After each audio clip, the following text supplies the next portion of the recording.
Good morrow, story dwellers, and welcome back to ruining my intro. It's becoming a winter.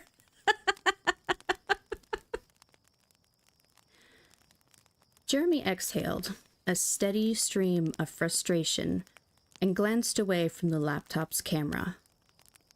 The computer rested on his lap while he propped his feet on the coffee table. A muted hockey game on TV cast the only other light in his apartment. If he couldn't persuade Maggie with what chance did he have of convincing his boss? Seriously, Mags, you don't see it? She raised her eyebrows. Mags? Trying it out. Sure, Jer. Enough said. So seriously, Maggie, you don't see it? I don't know, she said. Seems pretty tenuous. Maybe, but I think there's something to it. Iffy? Sure. Could be it's all in my head. I need more time. Maggie scrunched her lips into a frown. Well, you know, if I had the authority, I'd tell you to go for it. But it's... A perky voice interrupted. Dora's over, Mommy. Put the TV on Spider-Man now. Jeremy's hand hovered near the screen as Maggie turned toward her daughter and smiled. Not now, honey. It's bedtime, remember? We agreed you could watch Dora, but then you had to go to sleep. Rebecca climbed into her mother's lap and burrowed into her arms. Curly red hair surrounded her plump, freckled face, and she pointed at the computer. Hi, Mr. Jeremy. His shoulders dropped, and he sighed as the tension flowed from him.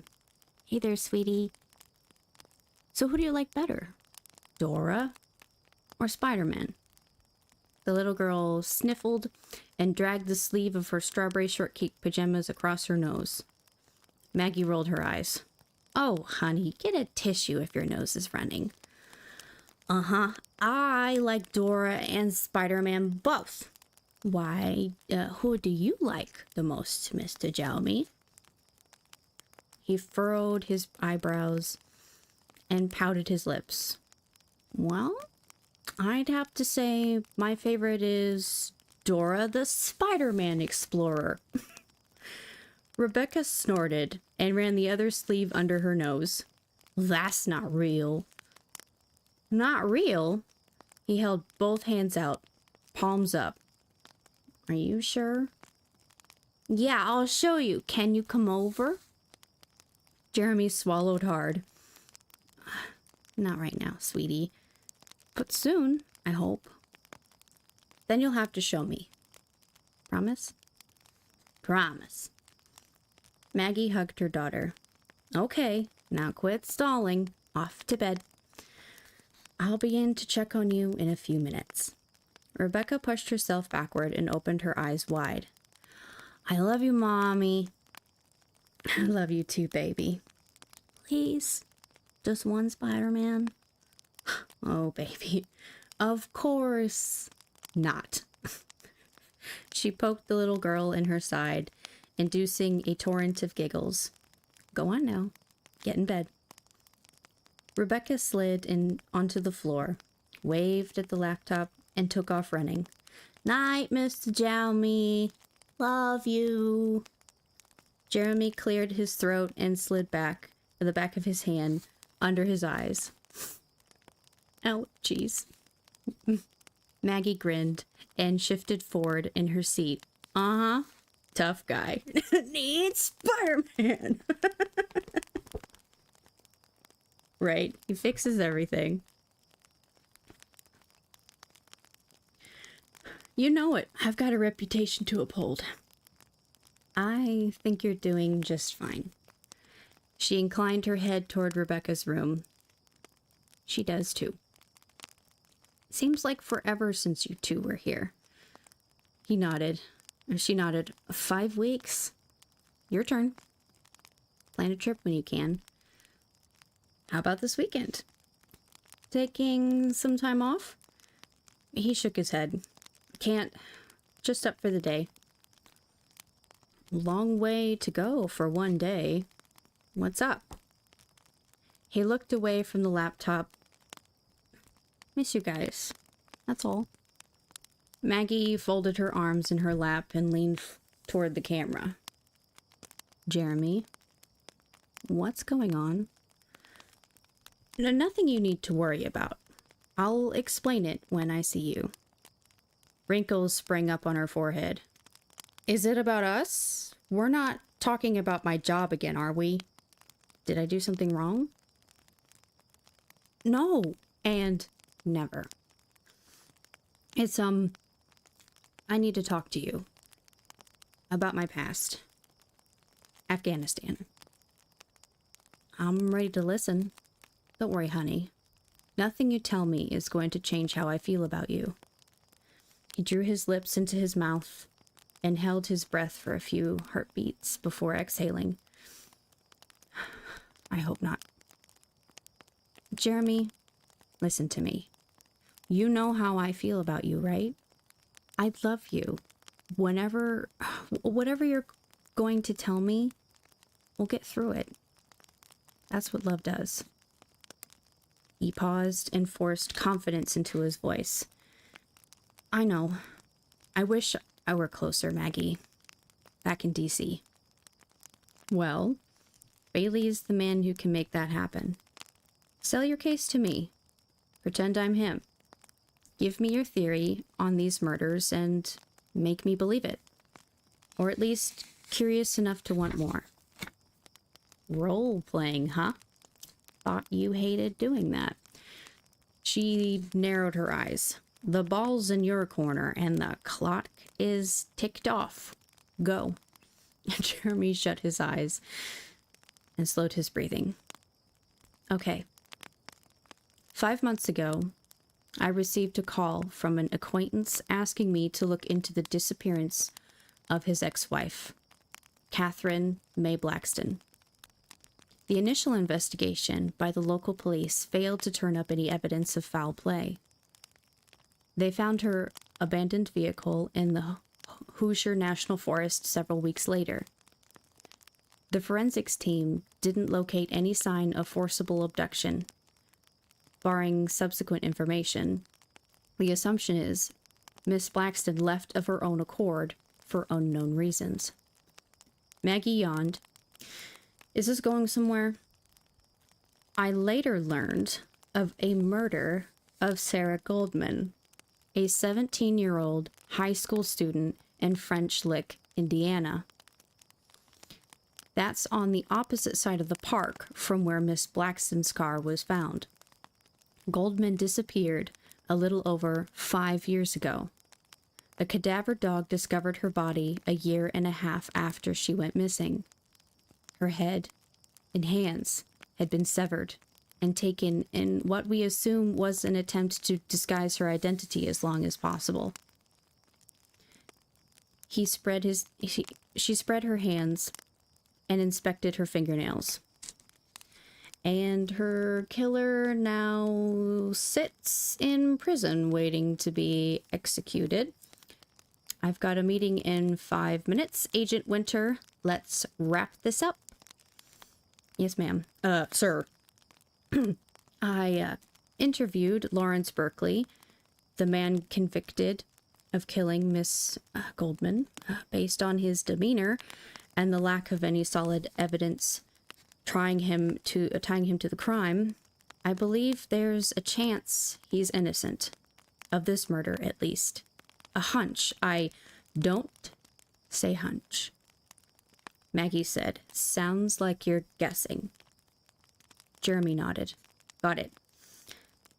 I requested information on other missing and murdered females in Indiana. There was no detectable pattern. Nothing to indicate any link between the two women. I decided to broaden the search to include men, and the off chance that if there was a serial killer, he was random. Yes, ma'am. I mean, sir. I mean, boss. I mean, poobah. Right?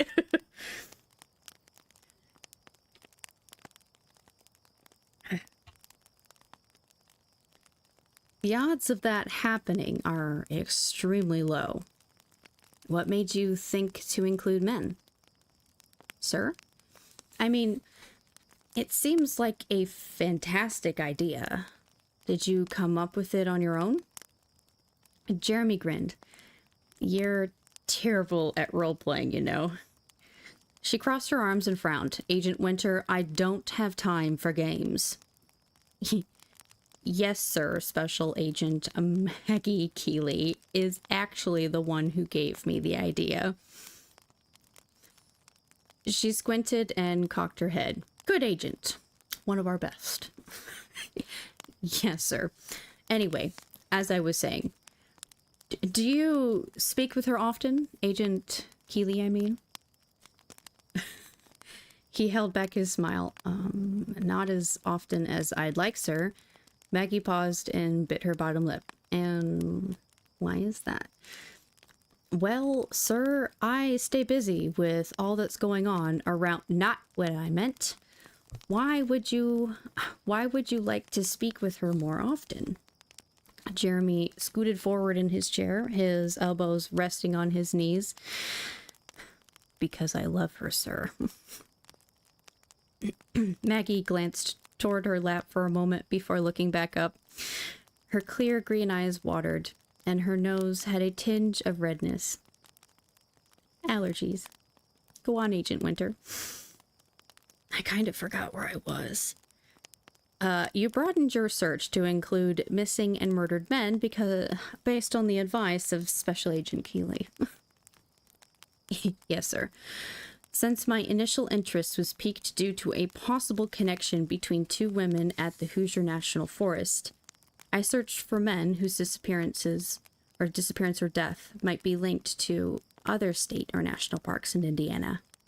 I came up with 2 more names. I'm listening. 2 years ago, Damon Houston, a 42-year-old African-American, disappeared while fishing on Kegel's Mill Lake in Richard Lieber State Park. That's in the middle western part of Indiana. Searchers found his boat, and he was presumed drowned, though no body was ever located. Maggie glanced at a watch that wasn't there on her wrist. People drown all the time. Bodies get snagged underwater. It happens. That's true, sir. Certainly possible. It's a big lake. Jeremy licked his lips and rubbed his fingertips together. The 4th person I identified as a potential victim is Barry Thornquist, a 28-year-old white male who disappeared 4 years ago. Last year, his remains were found by hunters in Big Oaks National Wildlife Refuge, down in the southeast corner of the state. Interesting, but not enough to warrant your time. I imagine if I had our statistics people run the data, we'd find that every state has reports of murders and disappearances near public lands. It's a matter of convenience, availability, and population density. Murders happen where there are people, and people are near state and federal parks. Doesn't mean all of them are killed by the same person. Jeremy took a sip of the warm water bottle on the side table. Yes, sir. But here's the thing. They found a few bones, but most of the remains were gone. Maggie shrugged. 3 or 4 years in the wild will do that. Animals scavenge, drag things who knows where. Nothing new about that. Animals don't use axes, sir. Excuse me? Most of the bones were missing, like you said. Animals probably hauled them away. But the left radius, that's lower arm bone on the thumb side, was there, and forensics found deep scratches on it. Possible tool marks made by a cutting instrument. Maggie downed the last of a Diet Coke. And you think this is related to Sarah Goldman's killer because her head and hands were missing? Did forensics compare the tool marks on the bodies? Jeremy glanced downward. The radius was too damaged by the elements. Uh-huh. So, let me ask you, Agent Winter. What's your theory here?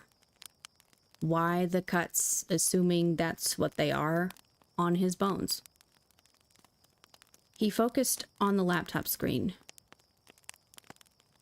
His hands, sir. The killer took them. Hiding the Vic's fingerprints? That's my guess.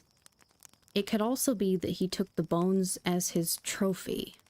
Maybe to keep with the ones he took from Sarah Goldman. Maggie leaned back in her chair and tapped her lips.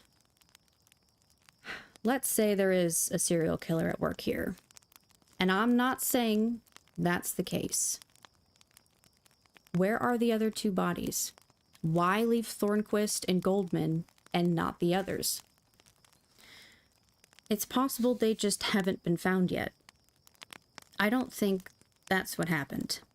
If you look at the timeline, of the murders, the two bodies that were located are the oldest of the four. I believe the killer is evolving, learning, getting better, if you will. No body, no evidence. He's taking them from the scene. And what? Dumping them somewhere else? Jeremy pulled his lips into his mouth and shook his head. Possibly. Honestly, there's not enough data yet to know.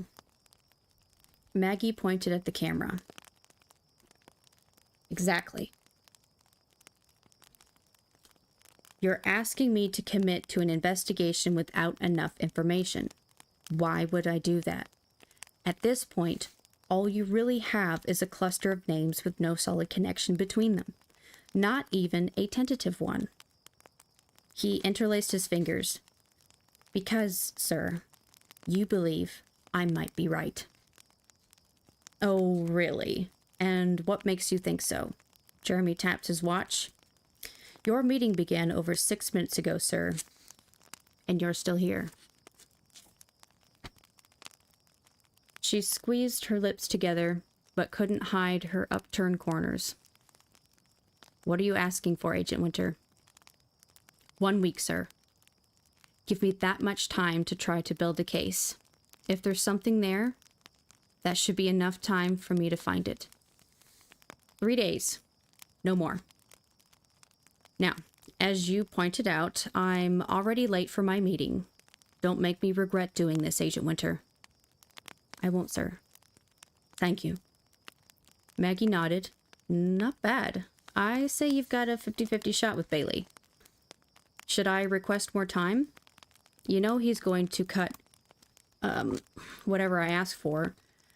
Don't get greedy. Now, there's a little girl who needs to be tucked in for the night. I'd better go check on her.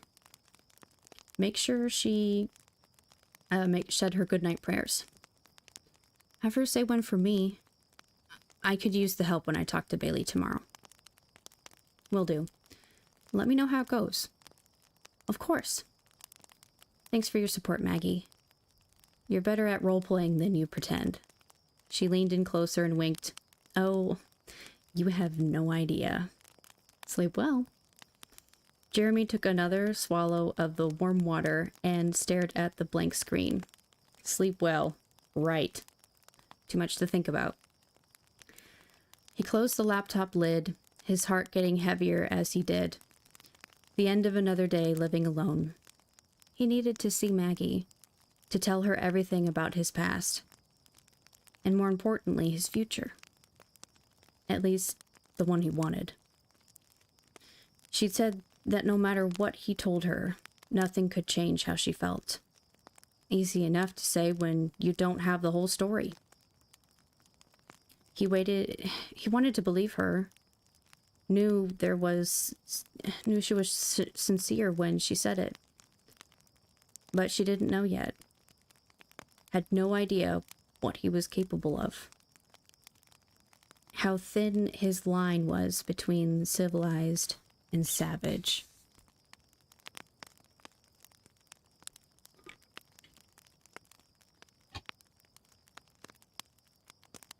Chapter 21. Maggie had been slightly off in her portrayal of Director Bailey. One day, that's it. Jeremy had 24 hours to convince his boss there was something to tie these murders and disappearances together. Bailey didn't buy it, but he was no fool. If evidence didn't turn up now or years in the future, he'd be able to say it had been investigated, not ignored. The first rule of politics. CYA. Jeremy had hit the road early the morning after, deciding Barry Thornquist was his best shot. Although more than 4 years had passed since the murder, at least there was a body. That was more than he had with Catherine Mae Blackston or Demond Houston. The Big Oaks National Wildlife Refuge was 5 hours from his apartment and had the added benefit of being on the way to Virginia. He'd spent most of his Friday investigating the area where the body was found, then headed over to see Maggie and Rebecca. Alrighty, chapter 21, Trepidation mingled with excitement. He couldn't wait to see his girls, but dreaded the coming conversation regarding his past. One thing he'd learned in all of his cases, secrets almost never stayed buried. He'd emailed the Thornquist case file to Maggie before leaving St. Louis. She'd volunteered to review it and pull any data she thought he might need. He'd agreed, but insisted she do the analysis only if it didn't impact her other work. The last thing either of them needed was to anger Bailey. Jeremy didn't like the political games, but he understood them. His boss was walking a very fine line and could easily decide to take a detour. If that happened, Jeremy harbored no illusions as to which way Bailey would go. He was 2 hours and 1 bathroom stop into the drive when Maggie called. "You on Bluetooth or speaker?" "Speaker," Jeremy said. "I'm not sticking those things in my ear. That's how you get brain cancer. And don't roll your eyes at me." She chuckled. "Turn down your radio. I can't concentrate when Blake Shelton's on." "Did you know he's really tall?" Yeah, I did." "Are you stalking him or something?" "Nah, it just happened to stumble across it on a Google search." "What were you searching for?" "Blake Shelton, naturally. And don't roll your eyes at me. I got some info on the wildlife refuge.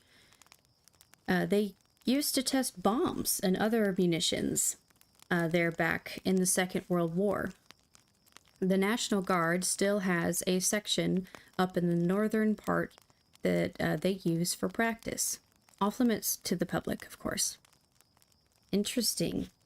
Relevant?" "Yep. There's probably a lot of unexploded stuff still scattered around parts of the refuge. They cleaned up what they could find, but chances are there's plenty more buried out there. It could be dangerous if someone stumbled across it and didn't know what to do." Jeremy checked his rearview mirror and changed lanes to pass a slow-moving semi. I'm surprised they let people in there. Yeah, but here's the thing. They only let the public in on certain days. You have to pay a fee and watch a safety video. Then they make you sign a form acknowledging the danger before they'll let you in. Thornquist did all that. The local PD has his signature on the form on the day he disappeared. Handwriting analysis confirmed it was him. Assuming the killer played by the rules, he'd have to sign the form. I'm sure the local PD would have checked that when Thornquist's body was found. They did, Maggie said. The forms are kept on file indefinitely. Simple matter to find the ones around the time he disappeared. 46 people filled out the forms, and all of them were checked. No luck. I pulled the weather data, and they had quite a bit of rain around then. Guess that's why so few people were there. Jeremy checked his fuel gauge. Quarter of a tank left. About time to grab an early lunch. He stretched his left leg, grimaced as he wiggled his foot. Need to get that checked out. The limp was getting worse, at least from his perspective. Don't think I'd sign the list either if I were going to kill someone. I assume all the names were valid? Yep, all checked out. It wouldn't be difficult to bypass the guard shack or a park office, though. Got it. And they're absolutely sure Thornquist wasn't killed where his body was found? Maggie sighed. No, but they're as sure as they can be. Coroner's report indicates possible cause of death as gunshot near the heart. Based that a partial rib bone they found. If true, and the murder occurred there, small fragments of bone should have been located. Too small for animals to worry with. They sifted the ground but didn't find anything. So the suspicion is that Thornquist was killed somewhere else in the park? Okay, thanks, Maggie. I should be at Big Oaks in around 3 hours, depending on traffic around Louisville. Did you let them know I was coming? Yep, but it's almost been a year since they found the body, Jeremy. Not going to be anything to see. I've got to start somewhere, right? Plus, it's on the way to your place. And listen, no more help on this. Get back to your own case. Oh, joy. More hours of wiretaps to review. Seriously, I'm sure this judge is guilty of taking bribes, but if his wife knew about the 2 mistresses, she'd probably administer justice herself. Save us a lot of trouble. Jeremy chuckled. Maybe you should give the judge a choice. Confess to the bribery charge, or you'll tell his missus that he's what he's been up to. I wish. I'm pretty sure it'll all come out when he eventually goes to trial. Wouldn't be surprised if he asked to be placed in protective custody once she hears about his affairs. I've got to take this exit, Maggie. I'll call you tonight. Be sure and tell Rebecca I said thanks for the prayer. I think it worked. Will do. Talk to you later. Love you. Jeremy's chest tingled, and he scrubbed his hand across it. No matter how many times Maggie said it, his reaction was the same. Like the Grinch in that Christmas show whose heart grew 3 or 5 or however many times. Love you, Maggie. I'll call you later. He pulled off the interstate and scanned the options. BP settled the issue for him. 2 taquitos and a drink for $3. The exhilaration of being an FBI agent never ended. Chapter 22.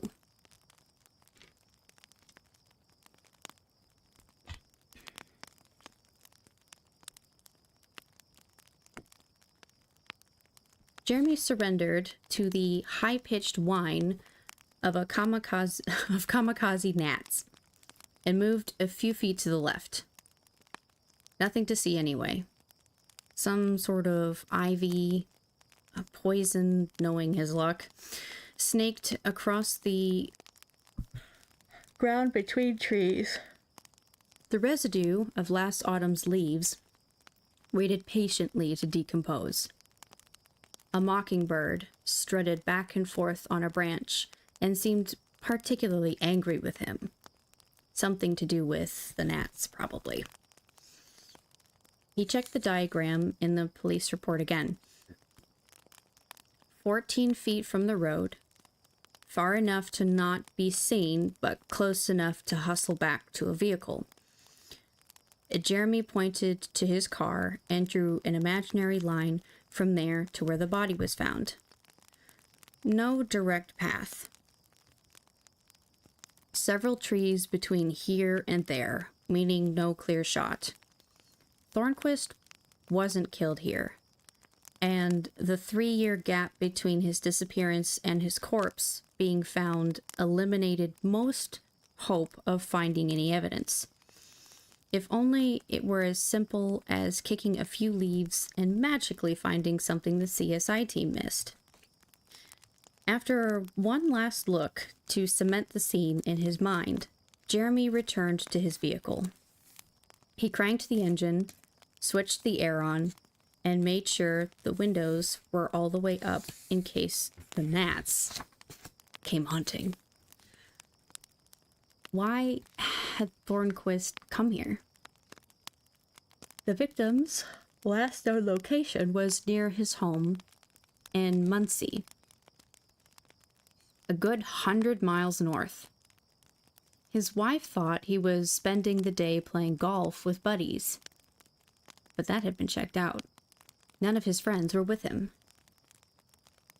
His car turned up a month after his disappearance, behind a Wendy's in Bowling Green, Kentucky, 170 miles south of here. The vehicle had been there for a while, possibly since the day of the murder. The crime lab had found plenty of hairs and fingerprints, none of which provided any leads. In the trunk, they discovered a set of ping golf clubs and specks of Thornquist's blood. Problem was, at least 19 different people had been in the car at one time or another. 11 had been identified and cleared. The others were unknown. So the evidence sat bagged and tagged, waiting for a suspect. The working theory was that the murderer killed Thornquist somewhere else in the park, dumped the body here, drove his car to Kentucky, and either stole another vehicle or simply lived near there. It was a solid explanation with no plausible proof, and it ignored 3 major issues. Why did the killer cut off his victim's hands? And if this was a copy of Sarah Goldman's murder, presumably skull, carjackers didn't do that. They may kill to steal, but body mutilation happened only in murder cases. It was personal, violent, as if a gunshot to the heart wasn't enough. The bigger problem, at least to Jeremy, was Thornquist's car. The vehicle had been taken from the park. Easy enough to see. Been taken from the park, easy enough to see why. An unoccupied car would be spotted quickly in an area this size. Nowhere to really hide it. From the killer's perspective, Best just to get it out of here and leave it somewhere else. Buy some time and put some distance from the crime scene. But that meant that either the perpetrator was on foot when he came here, not likely considering the distance involved, or he wasn't alone. No other vehicle had been located, so 2 cars had to be driven. And why had Thornquist come to the park in the first place? None of the other visitors that day remembered seeing him.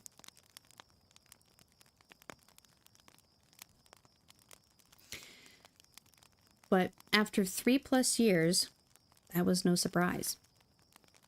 What Jeremy did know was the victim lied to his wife about where he'd be. That often pointed to an affair or illegal activity, but not always. The local PD had checked into the possibility of a drug deal gone bad, but nothing in the victim's life pointed that way. The man had come here for a specific purpose, one which no one had identified, but possibly the key to solving his murder. He drove to the Fish and Wildlife Services Park headquarters and waited inside for the officer on duty to get off the phone. A wooden counter bisected the office, adorned with 2 stuffed birds and a map of the refuge taped to top. The officer was an older man, mid-50s maybe, with a deep tan and thinning blonde hair. He nodded to Jeremy and held up one finger before finishing his call and walking over. "You must be the FBI guy." He extended his hand. "Gil Pollock." "Jeremy Winter. I appreciate you taking the time to let me in the park." "Hey, no problem. Glad to help. Find anything?" "A swarm of hungry gnats, but that's about it." Pollock chuckled. "You never get used to those little buggers." "I don't suppose so. Mind if I ask you a couple of questions?" "Not at all. Don't know what that'll be any help, though." "Were you here when the body was found?" Jeremy asked. "I was. Been here almost a year when they found him." Pollock shook his head. "Never forget the look on that hunter's face. Kind of excited and freaked out at the same time, if that makes sense." "It does. You weren't here when Thornquist was killed?" "Nope. Not much has changed since then, though. We're staffed pretty thin. That's why the park's only open on certain days. Better for wildlife, too. But if somebody wants to get in here, open or not, they're not going to have much trouble with it." Jeremy scratched his cheek and looked around the office. "I imagine there weren't a lot of folks talking about finding the body. Anything stand out to you?" "Not really. Nobody knew who he was. Kind of made people jittery for a while. Like maybe there were more bodies waiting to turn up. A lot of the regulars made sure they never went out alone. After a while, things went back to normal, though." "The regulars?" "Yeah. Mostly bird watchers and hikers. The police talked to the majority of them, but it was a dead end. I mean, well, they didn't get any helpful information." Jeremy tapped a finger on the counter. "Mind if I take a look at the waivers from 4 years back when he went missing?" Pollock shrugged.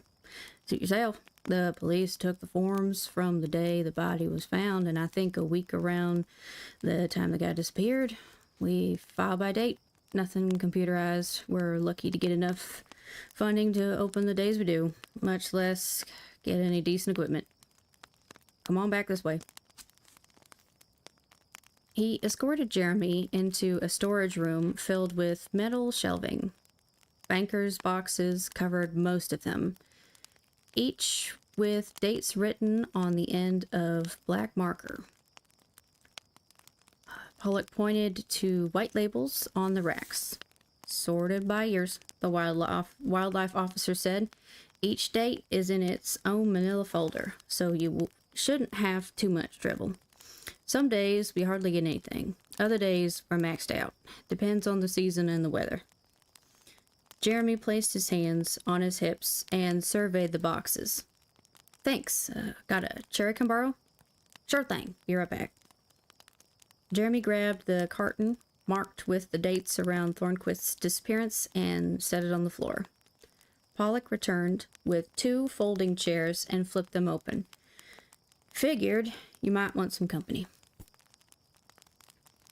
I won't turn you down. Nothing quite as exciting as flipping through page after page of forms. The officer chuckled. Such is the life of a government employee, right? Now, what are we looking for? Honestly, Jeremy said, I don't know. Patterns, maybe? Just making sure I cover all my bases. I know the local PD checked it all out, but I still feel better giving it the once-over myself. He opened the box and ran his finger along the top of the files. Looks pretty full. I thought the police took a bunch of them. Oh, they did. Pollock leaned down and looked at the box's end. You've got the wrong carton. This one's from 2009. You want 2010, don't you? Yeah, I do. He replaced the lid and bent to pick up the box, but stopped mid-reach. The itch was back. Nagging the back of his brain, a thought creeping in, struggling to form an idea. Jeremy doodled a circle in the dust on the box's top and stared at the shelves of cartons. Year after year after year. The wildlife officer cleared his throat. Want me to grab the one from 2010? What? No. Not yet. I think I want to look through this one first. Pollock tilted his head and parted his lips, but said nothing. Jeremy pulled a handful of folders from the box and began skimming through the forms. See if he's in here. What? See if who's in here? Thornquist. Maybe he came here more than once. Pollock grabbed the folder. Same time every year kind of thing? Huh?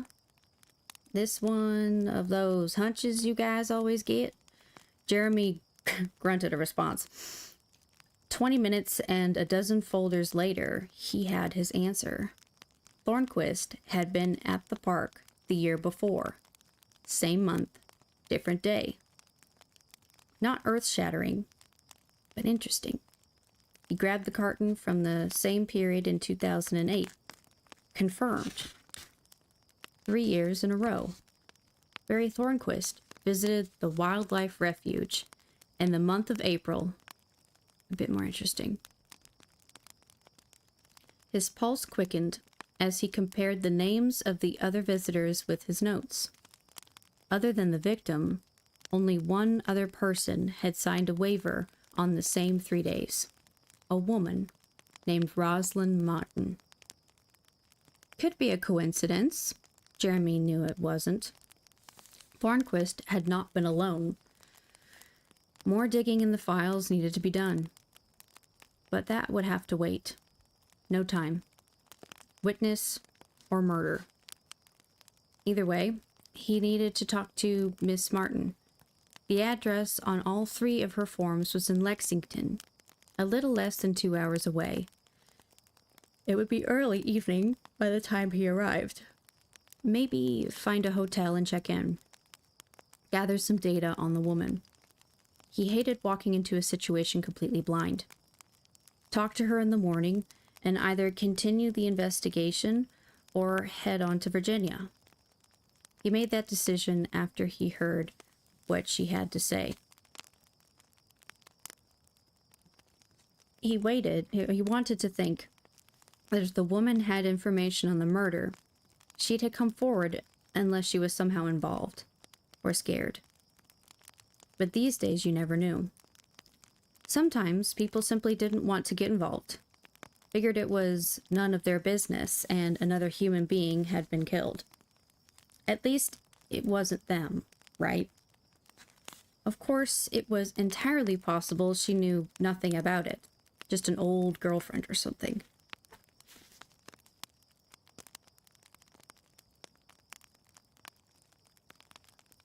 This could all be a colossal waste of time. But for the first time, Jeremy felt he was close to something solid, tangible. Rosalind Martin may not have answers, but she might at least clarify the questions. It was good to finally feel optimistic again. He called his office to confirm her address was still valid and was put on hold while someone checked. An upbeat country song trickled through the car speakers, and he turned up the radio's volume. A couple of young women sang about their men treating them right, or else, but Maggie likes this one. The phone clicked. Jeremy got his answers. Rosalind Martin had no criminal record, born and raised in Lexington, Kentucky, and was 17 years older than Barry Thornquist. No known connection between the two, but her address was no longer current. Jeremy sighed and punched the radio knob, turning off the girl duo in mid-lyric. Rosalind Martin had moved to a new, more permanent location in the Meadowview Cemetery.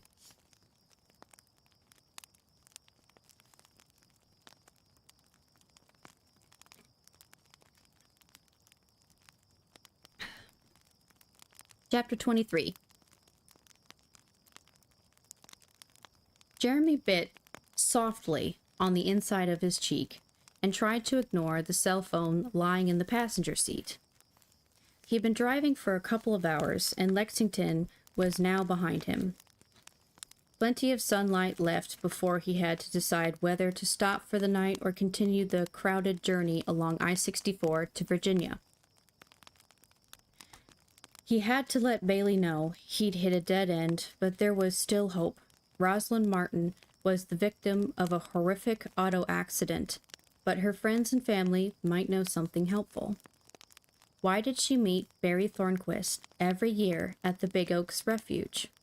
Lovers? She was 17 years older than the murder victim, so a tryst was possible but not likely. Illegal activity fell more in line with this thinking.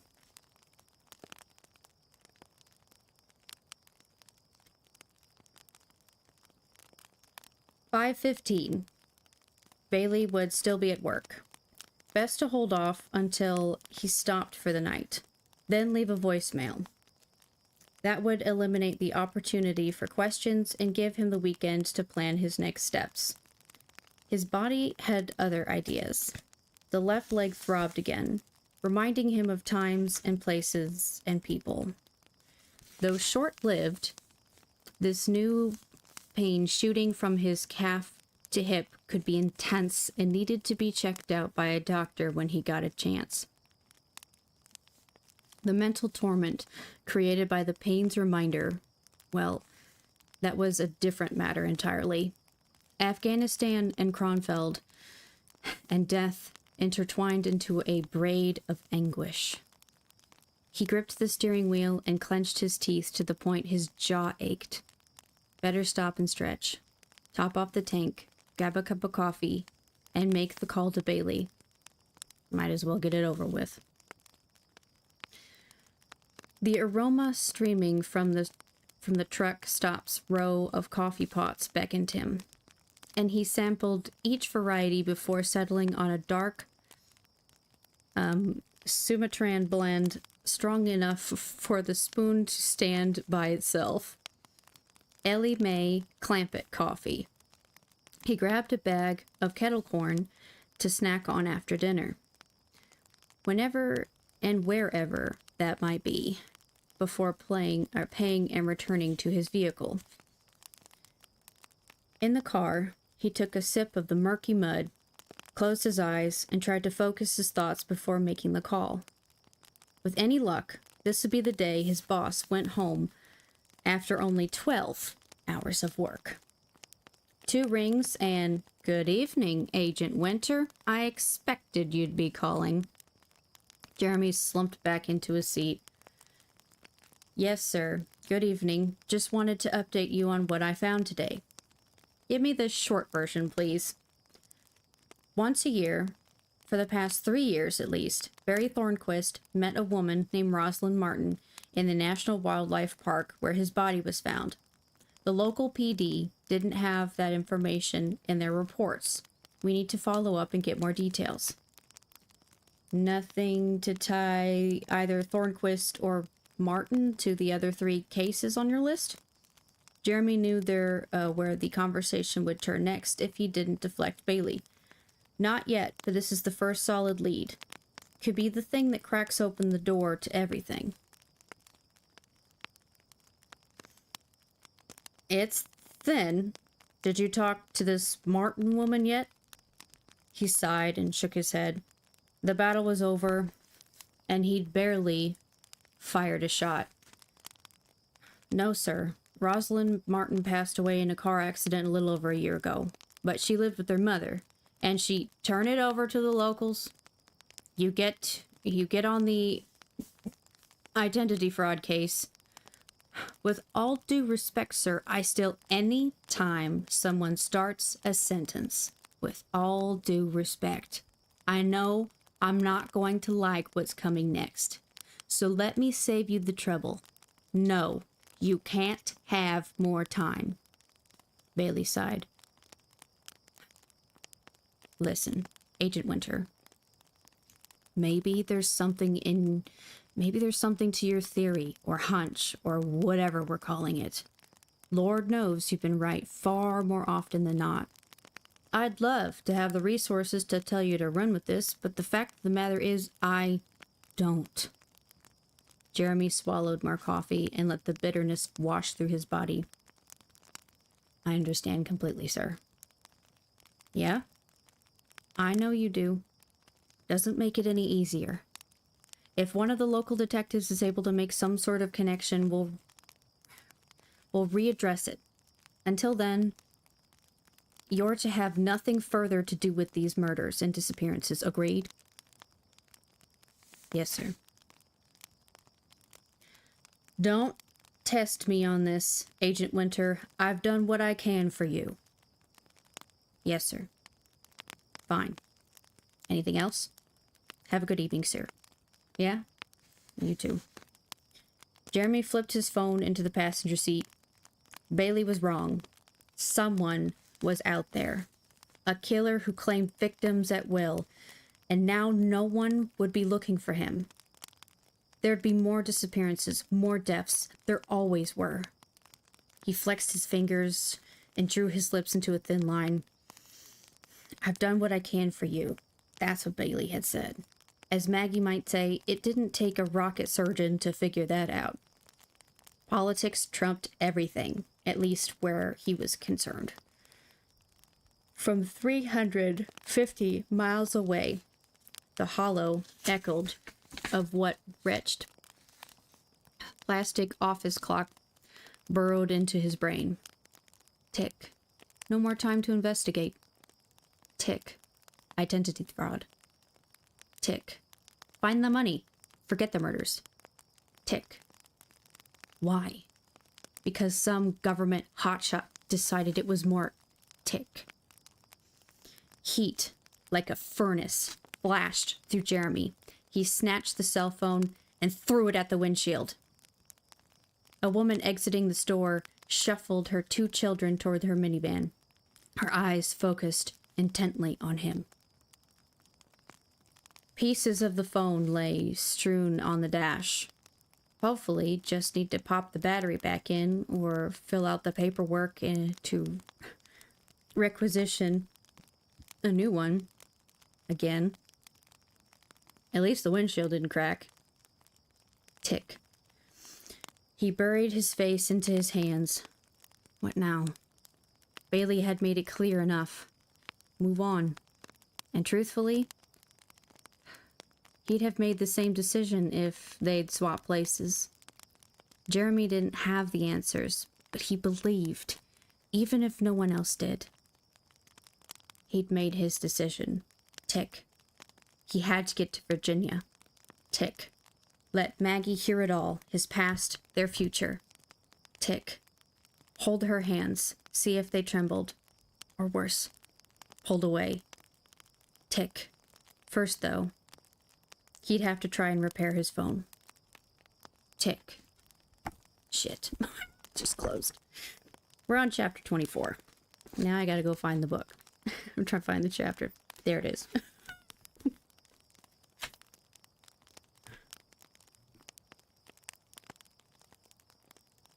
Tick. My book just closed.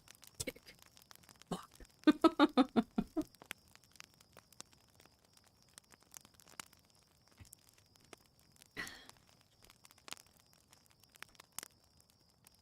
Chapter 24.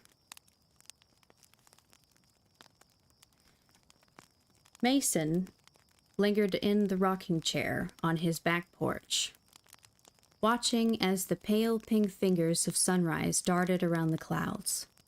Wisps of fog sank into the open farmland and moved through the valleys. Water beaded on his forehead, and he brushed the droplets away. It was going to be a hot one, but that was to be expected with summer just around the corner. No better way to start the day. Coffee in his hand, and a plate of biscuits cooling on the plastic table next to him. His wife watering the hanging baskets full of ferns and petunias, birds chirping, dragonflies buzzing, and cattle mooing. A man couldn't ask for more from his life. Demanding that others sacrifice so he could maintain his slice of heaven, well, that was their problem. Not like any of them had the least inkling about what mattered. Survival of the fittest and all that stuff. Although his family would do more than simply survive. They would want me to get the boys up, Paula asked. Let 'em sleep in, school's out, and not a lot needs doing this week. Besides, they earned it with all the work they put in yesterday. Garden's looking good. You need to see if you can't get rid of some of those tomatoes before they go bad, though. She chuckled. The neighbors have been calling me to see if I can take theirs. Everybody's got them coming out of their ears. I'll get them put up this week. Still got to figure out what to do with all the squash and corn, though. Maybe we ought to cut down on the garden next year. Mason shook his head. Can't. Sure as we do, it'll be a bad crop. Best to keep it as is. Better too much than not enough. She emptied the last of her water pitcher into a flower pot full of daisies. You're right as rain, as usual. Maybe we can try to sell some of the vegetables this fall when we open the pumpkin patch. Hi, Caterpie. How you doing today?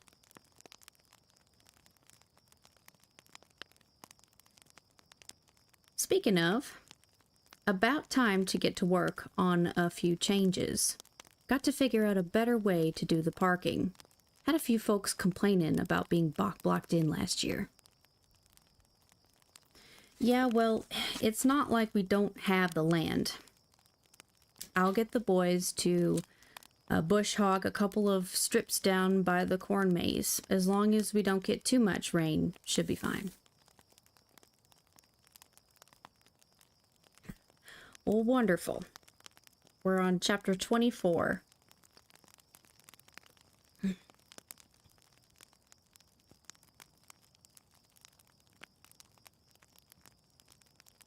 Mason held his coffee cup to his mouth and let steam condense on his upper lip. That'll be fine. I swear this thing gets bigger every year. Lot of work. You complaining? Not a bit. Folks seem to like it, and the extra money don't hurt none either. Oh, and I've been meaning to tell you that I'm planning on borrowing some horses for the hayride. Give that old tractor a rest. Paula smiled and patted her husband's shoulders. Borrow horses or buy? Hi, Bella.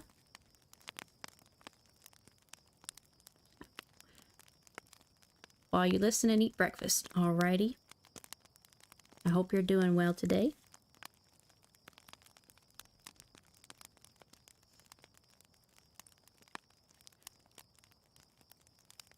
Thank you for the daily dab.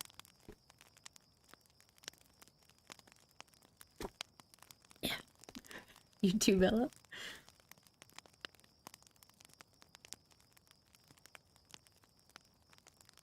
He cut his eyes toward her. Borrow.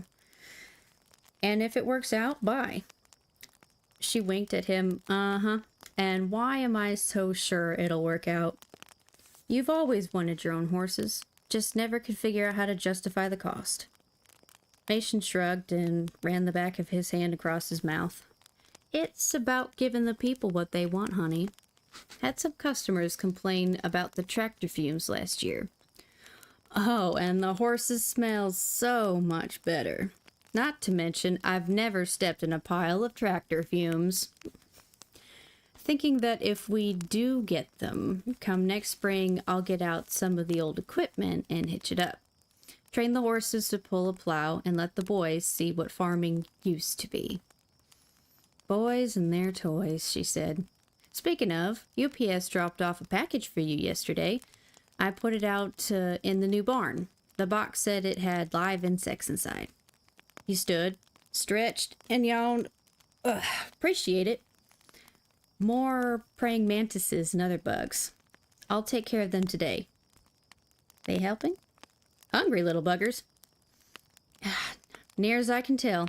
Not as many flies and other insects in the barns and storm shelter. Good. As long as they don't chase all the spiders into the house. She shuddered, and a drop of coffee sloshed out of her cup and onto her apron. He waited until she glanced away, then trickled his fingers up her arm and neck. Spider! She jerked away from him and swatted his hands. Don't do that! I was just having some fun. He leaned over and kissed her, smacked his lips. When done, biscuit crumbs. Her breath slowed and she returned the kiss. I want my biscuit back. That's better. He reached behind and squeezed her rear. She licked her lips and pressed again. Somebody's in an awful good mood. Got a big day planned? Not really. Got to clean up a few things in the old barn. Might spend some time this afternoon on the internet figuring out this year's corn maze. That's about it, though. Need any help? Ayo. They love each other, you know. Mason shook his head. I can handle it. Barely enough to keep me busy as it is. She winked and brushed her hand on his thigh. Well, if you're looking for something to do. He opened his eyes as wide as possible and placed a hand on his chest. Why, Mrs. Miller, on a weekday? A ragged cough echoed from the kitchen. Mom, where are you? Any biscuits left? Mason stood, stretched, and kissed his wife again. Best get those boys some breakfast. We'll finish this, conversation later. I'm gonna hold you to that. He grinned and arched an eyebrow. Counting on it. Chapter 25.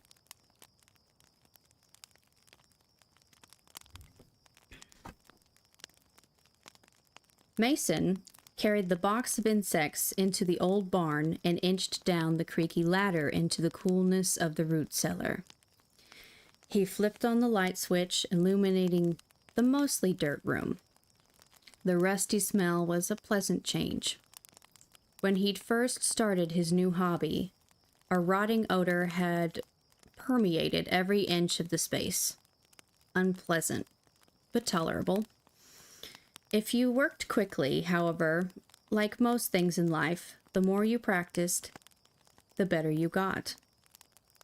And he had gotten better. Much better. Figuring out how to deal with the blood had been the biggest issue. Most folks had 1.5 gallons of the stuff, barely more than a deer. It didn't sound like a lot until he drained his first one down here. The shallow pit he dug overflowed, and the sticky fluid spread over the dirt floor and formed an oversized fly trap. Cleaning up the mess convinced him to stick to what he knew next time. Dressing and cleaning a deer was second nature. Only difference was he couldn't prep this prey out by the side of the barn. The cellar ceiling was high enough to hang up most folks, and an old tub he used for oil changes caught whatever drained after. He cut the arteries. As long as he got the organs out quick, there really wasn't any problem. Gutting a person wasn't that much different from gutting a deer. Except once you were going to, one you're going to eat and the other you weren't. Didn't mean you couldn't find other uses for them, though. The oversized whirlpool chest freezer against the wall kicked on, its orange power light reflecting off the huge pile of dark fertilizer bags beside it. Toting those 50-pound sacks down here had been a workout. But the diesel fuel drums had been even worse. Had to have them down here, though. Just hope there's enough. He walked to the freezer and brushed the dust and hay from the top. Remnants fallen through the cracks of the wooden floor above him. He lifted the lid and inspected the freezer burned remains of Mr. Blue Shirt, aka Simon Price. The torso, pelvis, and right leg remained, each wrapped in that cling film stuff he could never tear straight. The flesh had shrunken around the bones, giving an almost mummy-like appearance to the remains. Over on the workbench, the skull and hands, always the priority, were picked clean and awaited his attention. The fingers still needed to be wired together and connected to the upper hand bones. The phalanges and metacarpals, they were called.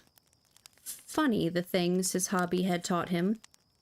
All the other bones had already been worked and lay at the bottom of the freezer, waiting for their turn in the cast iron stove above, the final stop before the grinder. He moved across the room and slid a plastic tub toward the center so he could get a better view. The green tub had a red lid and was the perfect size to store Christmas trees or body parts, depending on your bent. He tapped the top several times to ensure no bugs clung there, then carefully removed the lid. The domestic beetles had done their job with utmost efficiency. They'd eaten Blue Shirt's leg down to the near spotless femur, tibia, and whatever the other leg bone was named. He'd have to sift through the debris to recover all the toe bones. This beetle colony seemed to still be going strong, but a bit of new blood never hurt. He dragged another tub next to the first and prepped it by adding shredded newspaper and chunks of styrofoam. He emptied the box of not really praying mantises into the tub and retrieved the right leg from the freezer. Blue Shirt was shorter than average. Such a considerate man. The beetles would make short work of the appendage. He used a knife to cut a small piece of the flesh, more like jerky now, and placed it in a corner of the original plastic bin to attract any live insects. Give it an hour, and he'd scoop them into the tub with the newest residents. Then he could clean the container and get it ready for the next project. Probably the torso. A quick cut along the sternum, and it would be easy to fit. Granddad's old handsaw would make fast work of the job. Of all the tools he'd tried, nothing cut thick bone as good.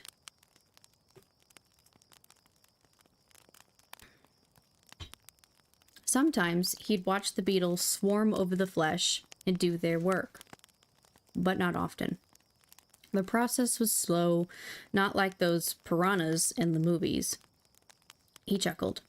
Maybe he should stick an aquarium down here and throw some of those fish into it just to see if they really did work that fast. After replacing the lids on each tub, he moved over to the workbench and clicked on the desk lamp. A paint-splattered wooden stool, handmade by his grandfather, served as his seat. He reached over the assortment of bones and turned the knob on the decades-old AM/FM radio. Low static crackled through the tiny speaker, accentuated with random bits of chatter from the talk station that managed to find its way to his hiding spot. So much history in this barn. Wiring the phalanges together was like working a puzzle. Deciding which finger bone went where, laying it all out so he could evaluate his work before finalizing it, switching his bone for that one, comparing it to the pictures he downloaded off the internet. He was no archaeologist, and doubtless some of the hands he'd done were a little off. No problem, though. It's not like anyone would ever notice. The hands were his. Intimate. Fragile. Kept stored away for those days when there was no time to hunt, but he needed to feel better. Hold the reconstructed bones against his own hand. Compare the sizes. An hour and a half later, he stood and stretched, arching his back to chase the dull ache away. Granddad's stool could use a cushion. He checked the tubs, and sure enough, the original beetle colony had already converged on the small piece of flesh. He used a plastic cup to scoop them into the other container with an ampler food supply. In a couple of days, that leg would be picked clean, and the tub would be full of happy, bloated insects. Such a blessing to enjoy your work. He retrieved the cleaned left leg bones and placed them in the freezer with the others. In a week and a half, maybe less, depending on how hungry the beetles were, Blue Shirt should be finished. Then he could... A shuffling sound on the floor above froze him in place. He'd forgotten to lock the barn door. Stupid. He held his breath and pressed a palm over his racing heart. Mason? Paula. What's going on down there? He glanced at the tubs. Just doing a little cleaning. Need any help?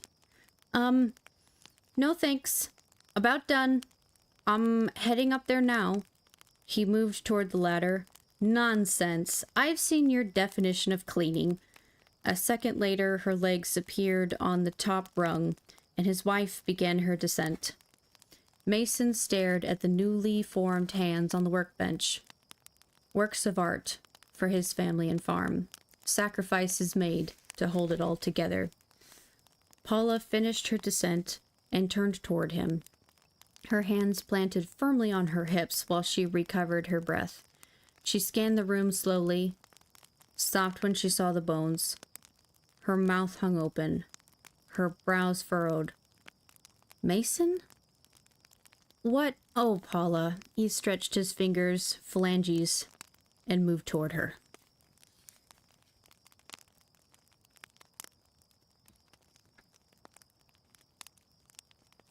Chapter 26. Hey, sweetie, Jeremy said. Why don't you go draw me a picture in your room? Surprise me with something really big. Rebecca squished her jaw to the side. Like what? Well, if I told you, it wouldn't be a surprise now, would it? Elephants are big. So are giraffes and gorillas and whales and... Pick one, Maggie said, or draw them all.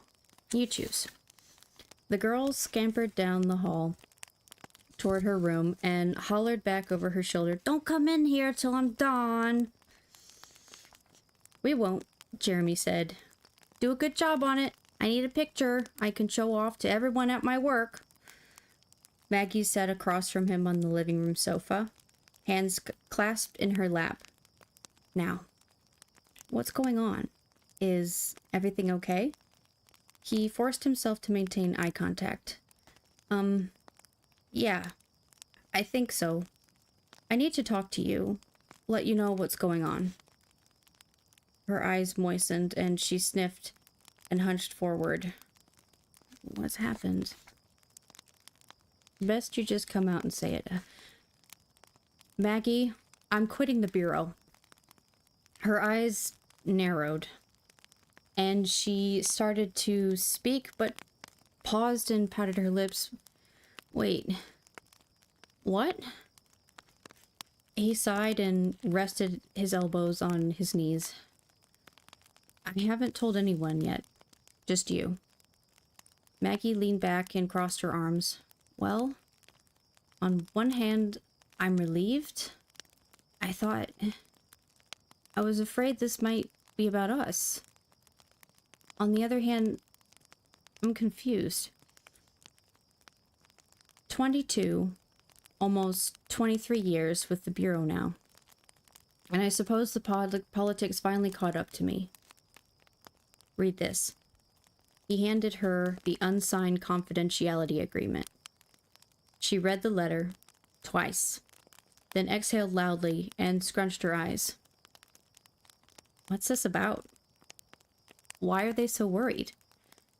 He glanced at the ceiling and exhaled. Things happened in Afghanistan, Maggie. Things that maybe shouldn't have happened.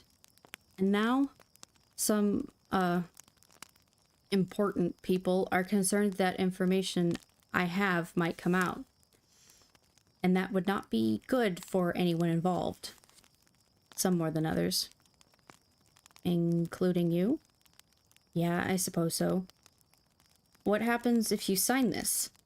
He ran a hand down his leg, squeezing and massaging. Not sure. They implied things will go back to normal. Normal? Transferred back to DC, and freedom to work on my cases. Well, that doesn't sound so bad, does it? And if you don't sign? I hear Alaska's nicest time of year.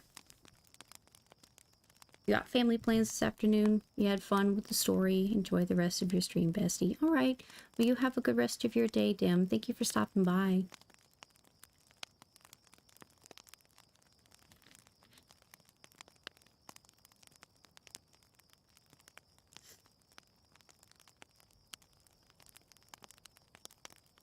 I hear Alaska's nice this time of year.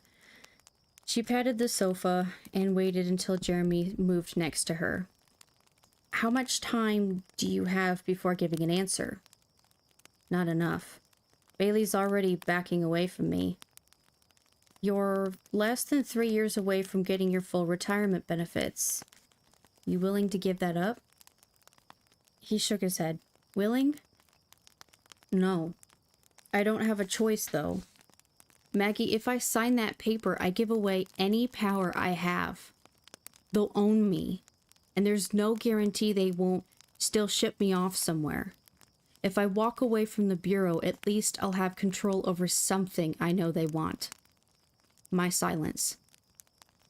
She ran both hands through her shoulder-length hair. Is this coming from Bailey? No. Far over him. Colonel Ramsay Kronfeld. Kronfeld? Diane Morgan's husband? What's he got to do with you? He was the CO of the base I was assigned to in Afghanistan. Haven't heard from him since I left there, so I'm guessing this is all about his wife. It seems our shared history may be a threat to the senator. A threat? How? And why now? Not sure why now. Maybe she's planning to move up to Pennsylvania Avenue. Certainly has the backing to at least make a run for it. And having a decorated veteran like Kronfeld at her side won't hurt unless certain things from the past come to light. He traced the back of a finger along the side of her face and nodded. There's more, Maggie. Your name came up. She leaned away and stared at him. My name? Why? Don't know for sure, but I'm guessing it's to put more pressure on me to sign. Implied the Bureau might transfer you somewhere else too. His hands fidgeted, or her hands fidgeted in her lap. They can't do that. They wouldn't. I can't move from Virginia. Not with the custody agreement. He placed his hands on hers. I know that. I won't let that happen. If I quit, it puts them on the defensive. She narrowed her eyes. How? They could still threaten me to get to you unless we stop seeing each other. Is that what this is about? What? No.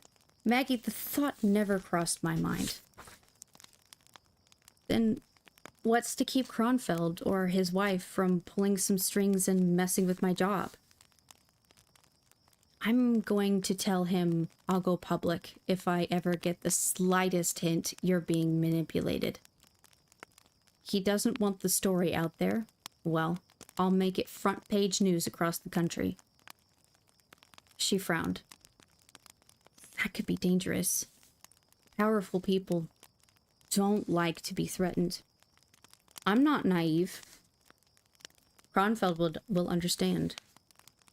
I've kept my mouth shut this long, and I'll keep it closed unless he backs me into a corner. There are ways to guarantee someone doesn't talk. Thought about that? He's not stupid, Maggie. But just in case, I'll let him know there's a backup plan that'll kick in if anything suspicious happens to me or you. And is there? He grinned and draped his arm over her shoulder. Hey, I'm making this up as I go, but there will be. Besides, he won't know one way or the other. The threat is what counts.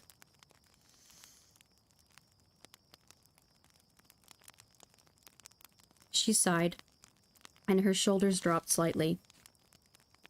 This is so sudden. That's all. I mean, what would you do for a living? Yeah, I guess it seems like everything's happening fast, but it's really not. I've always expected that sooner or later, my past was going to catch up with me. And now it has. The only thing I regret is not telling you everything sooner. I got 100 excuses why the time was never right, but it doesn't matter. I owed it to you. Maybe Kronfeld's doing me a favor by forcing me to get all this out in the open. In the future, I've got a bit of money saved up that will tide me over for a while, and I can move anywhere I want. Her lips turned up at the corners. Anywhere? Let me help you out here. From now on, open with the good news. It'll make the rest of the conversation go much better. Jeremy didn't return the smile.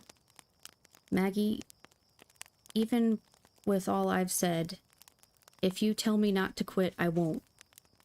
This can't be something that divides us. She arched her eyebrows and shook her head. I could never do that. You know that, right? So we're good? She tapped a finger on her bottom lip and grinned.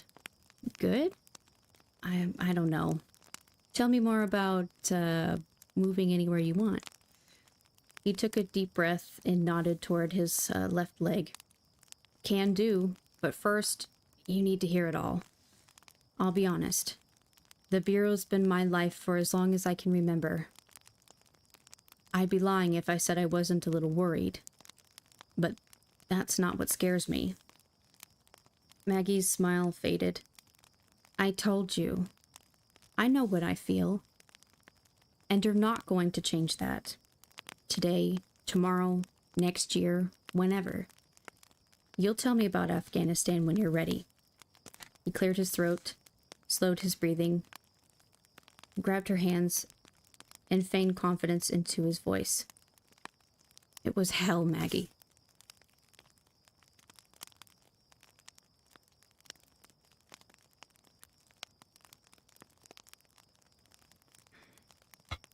Chapter 27. Shh, little butt crack. Be quiet. This is a ninja mission. Someone is on their computer.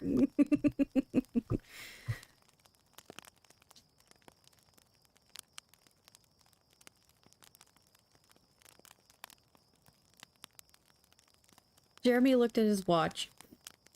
37 hours. That's how long it's been since the Bureau told him to get to Killikish, Afghanistan. Handed him a file folder, and told him there'd be suspects ready for him to interrogate when he got there. No questions, no limits. Just go and lose the suit. You the guy? The colonel asked. The man standing in front of Jeremy was far from the tough Marine stereotype. Somewhat thinnish, high-pitched voice, wire-rimmed glasses, and patches of stubble in random locations on his sunburnt face. Not what Jeremy expected, but in the last 5 months since 9/11, what was. Operation Enduring Freedom progressed per plan, which wasn't difficult when the blueprint changed daily. Firefights spread across half the country as U.S. forces hunted for the face of Al-Qaeda. A few weeks ago, most Americans had never heard of the Taliban or Osama bin Laden. Now, they lined up to kill anyone in a turban. Soon, the terrorists would collapse back into whatever hole they crawled from, and everybody could go home. Lesson learned on both sides. I'm the guy. He extended his hand. FBI agent Jeremy Winter. Colonel Ramsey Kronfeld. Welcome to Afghanistan. He gave Jeremy a once-over before continuing. We usually get CIA. Yes, sir. As you can imagine, things are a bit of a mess right now. CIA's got their hands full. The rules are in flux since the attacks. Threats to national security fall under our purview. And right now, that covers a broad spectrum. Plus, it's not too much of a stretch to make the case that an American soldier getting grabbed by the Taliban constitutes kidnapping under U.S. law. Although, I don't think anyone's too concerned about making those kinds of arguments these days. The colonel spat on the dirt floor of the mud brick home that served as his headquarters. The hut smelled of dirt, cigarette smoke, and machine oil. Marine, not soldier. That's one of my men they took. I want him back, whatever it takes. Are we clear? Jeremy swatted at a fly and tried to quell the internal argument of which he needed more. Sleep or food. Of course. I'll do what I can, sir. Interrogating is as much an art as it is science. Sometimes, no matter what you do, you end up with nothing helpful. But I know what's at stake here. I want that Marine back as much as you do. Colonel Kronfeld moved closer to Jeremy and squinted, staring directly into his eyes. The officer's head tilted left, then right. After a moment, He spat again. I seriously doubt that. And as far as you doing your best goes, 5 months ago, these terrorists killed thousands of American citizens. I intend to return the favor several times over. Be my pleasure to rid the world of these vermin. So, son, if your best doesn't get me the information I need, then it ain't worth... Sir, I understand. Do you now? We're 85 miles from Cabal. As if that matters. Every inch of this loathsome country is behind enemy lines. My men need to believe that if anything happens to them, I'm not going to rest until I get them home, one way or another. And I won't stop, Agent Winter. No matter what I have to do, I won't abandon my men. The colonel leaned in until his face was inches away. No matter what I have to do. Jeremy held his shoulders steady as a shudder trickled down his spine. I'm not the enemy here, Colonel Kronfeld. I'm on your side. Anything I can legally do to help locate your missing man, I will. The officer straightened and moved to a makeshift desk consisting of 2 wood planks spanning stacks of olive green crates, each essentialed in white with its contents. Stacked bags of rice served as his seat. Do you know what bothers me about that statement? Sir? Legally. You said legally. Look around you. We're at war. The United States of America doesn't have time for your stipulations. What is legal when was it legal when they crashed those planes into the towers, killed those people at the Pentagon? Our enemy doesn't care about laws, Agent Winter. Murdering Americans, civilians on top of that. They'll pay deeply for their mistake no matter what I have to do. You keep those laws in your pocket and pull them out again when you get home. Jeremy cleared his throat. We're not them. Thank God for that, because when we're through with those... A Marine entered the building, his rifle in one hand and a bottled water in the other. His boots and camouflage pants radiated clouds of dust with each step. His solid green t-shirt had dark patches of sweat under each arm. He took a drink, wiped the back of his hand across his mouth. 4 more, sir. We put him with the others. The colonel nodded. Good work, Sanders. This gentleman was just telling me about his expertise in interrogating POWs. Prisoners of war, for those who don't know. I expect we'll have a rescue mission underway soon enough. Isn't that right, Agent Winter? Jeremy glanced between those 2 men without responding. That'll be all, Sanders, the colonel said. He waited until the Marine was out of earshot. Do what you have to do to save an American life. Jeremy swallowed hard. Sir, there comes a point in an interrogation where you can't be sure whether the information you're getting is reliable or not. Bad info is worse than no info. Agreed. That's why we need corroboration. He motioned out the door. I've got 9 suspected Taliban out there. You'll get a shot at each of them. Put enough pressure on them, they'll crack. I figure if we get 2 or 3 to tell us the same story, that's good enough. It'll take time. I need to build their trust. And the colonel jumped up, sending the desk tumbling to the ground. Time? What do you think the Taliban's doing to my boy right now? We don't have time, Winter. I don't know what fancy tactics they taught you back in Quantico, but this isn't the States. Rules don't apply. You do whatever it takes to get what I need, and you do it fast. Sir, You said these men were suspected of being Taliban. You don't know for sure? Colonel Kronfeld crossed his arms. And how would you propose I verify that? Last time I checked, the Taliban wasn't using ID cards. Jeremy licked his lips. Just to be clear, sir, you're telling me some of the men I'll be interrogating, maybe all of them, will be civilians? The officer shrugged. No. Such thing as civilians in this country. Or no such thing as civilians in this country. At least not right now. Somebody shoots at one of my boys and we round up everyone we can get our hands on. Even if they didn't pull the trigger, they know who did. And if they don't, no problem. There's plenty more of them roaming around. A bead of sweat spread down the colonel's face and dove to the ground, disappearing in a tiny mushroom cloud of dust. Jeremy's heartbeat resonated in his ears, and he morphed his hands into tiny fists. Then I'd best get started. If you'll point me to the detention area, I'll get set up. I assume you have a translator available? 2-story building at the other side of the camp. They're waiting for you. Translator's there too. I'll be joining you in a few minutes.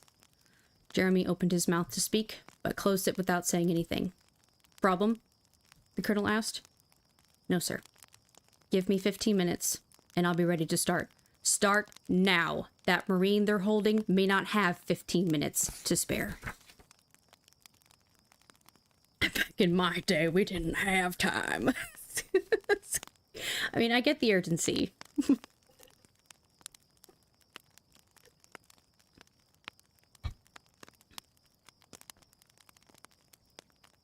Chapter 28.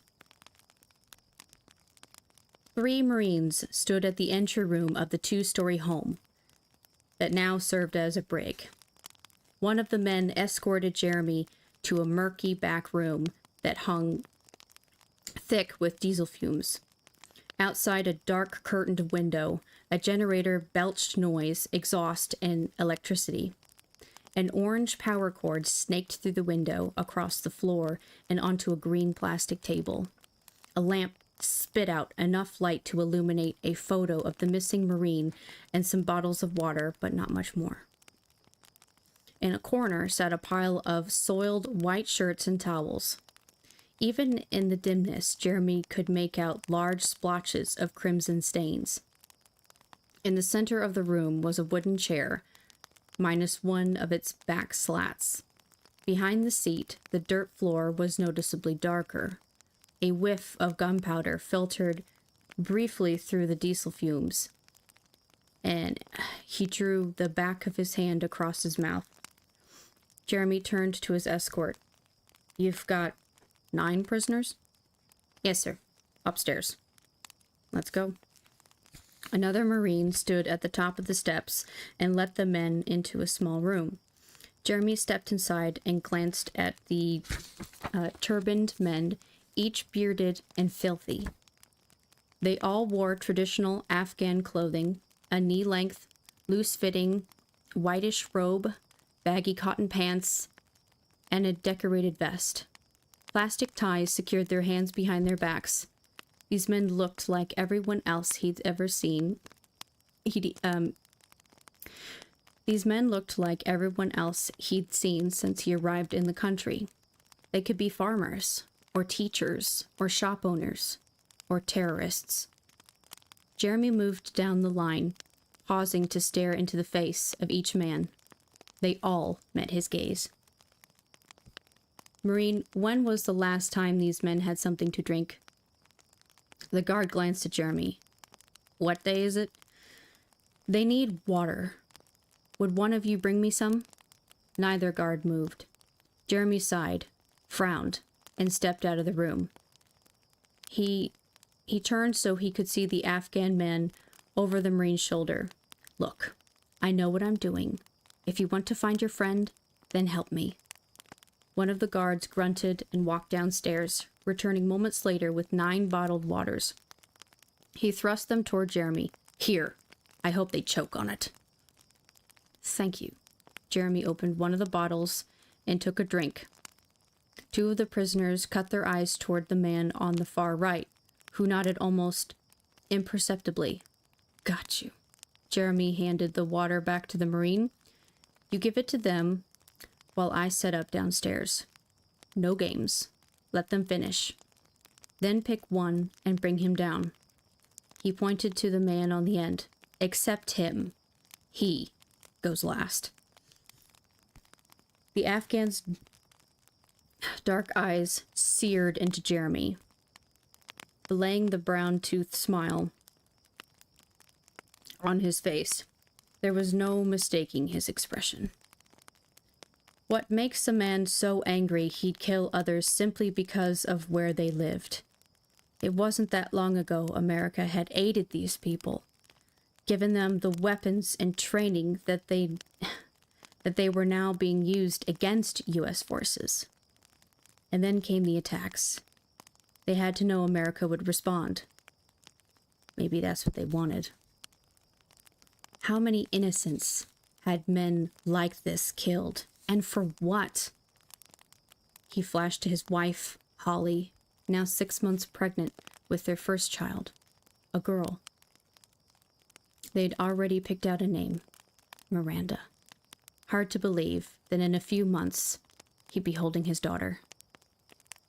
The Afghan still stared at him, his grin even wider now, daring him to do something. If the man was trying to be intimidating, it wasn't working. Big and brave when killing civilians. Not so much when the Marines get their hands on you. And now, you've gone and really pissed them off by taking one of their men. Bad move. This guy needed to understand the only thing standing between him and death was Jeremy. If he could be reasoned with, there was a chance. The Afghan spat across the room toward Jeremy. So much for reason. Jeremy smiled and winked. See you downstairs, buddy.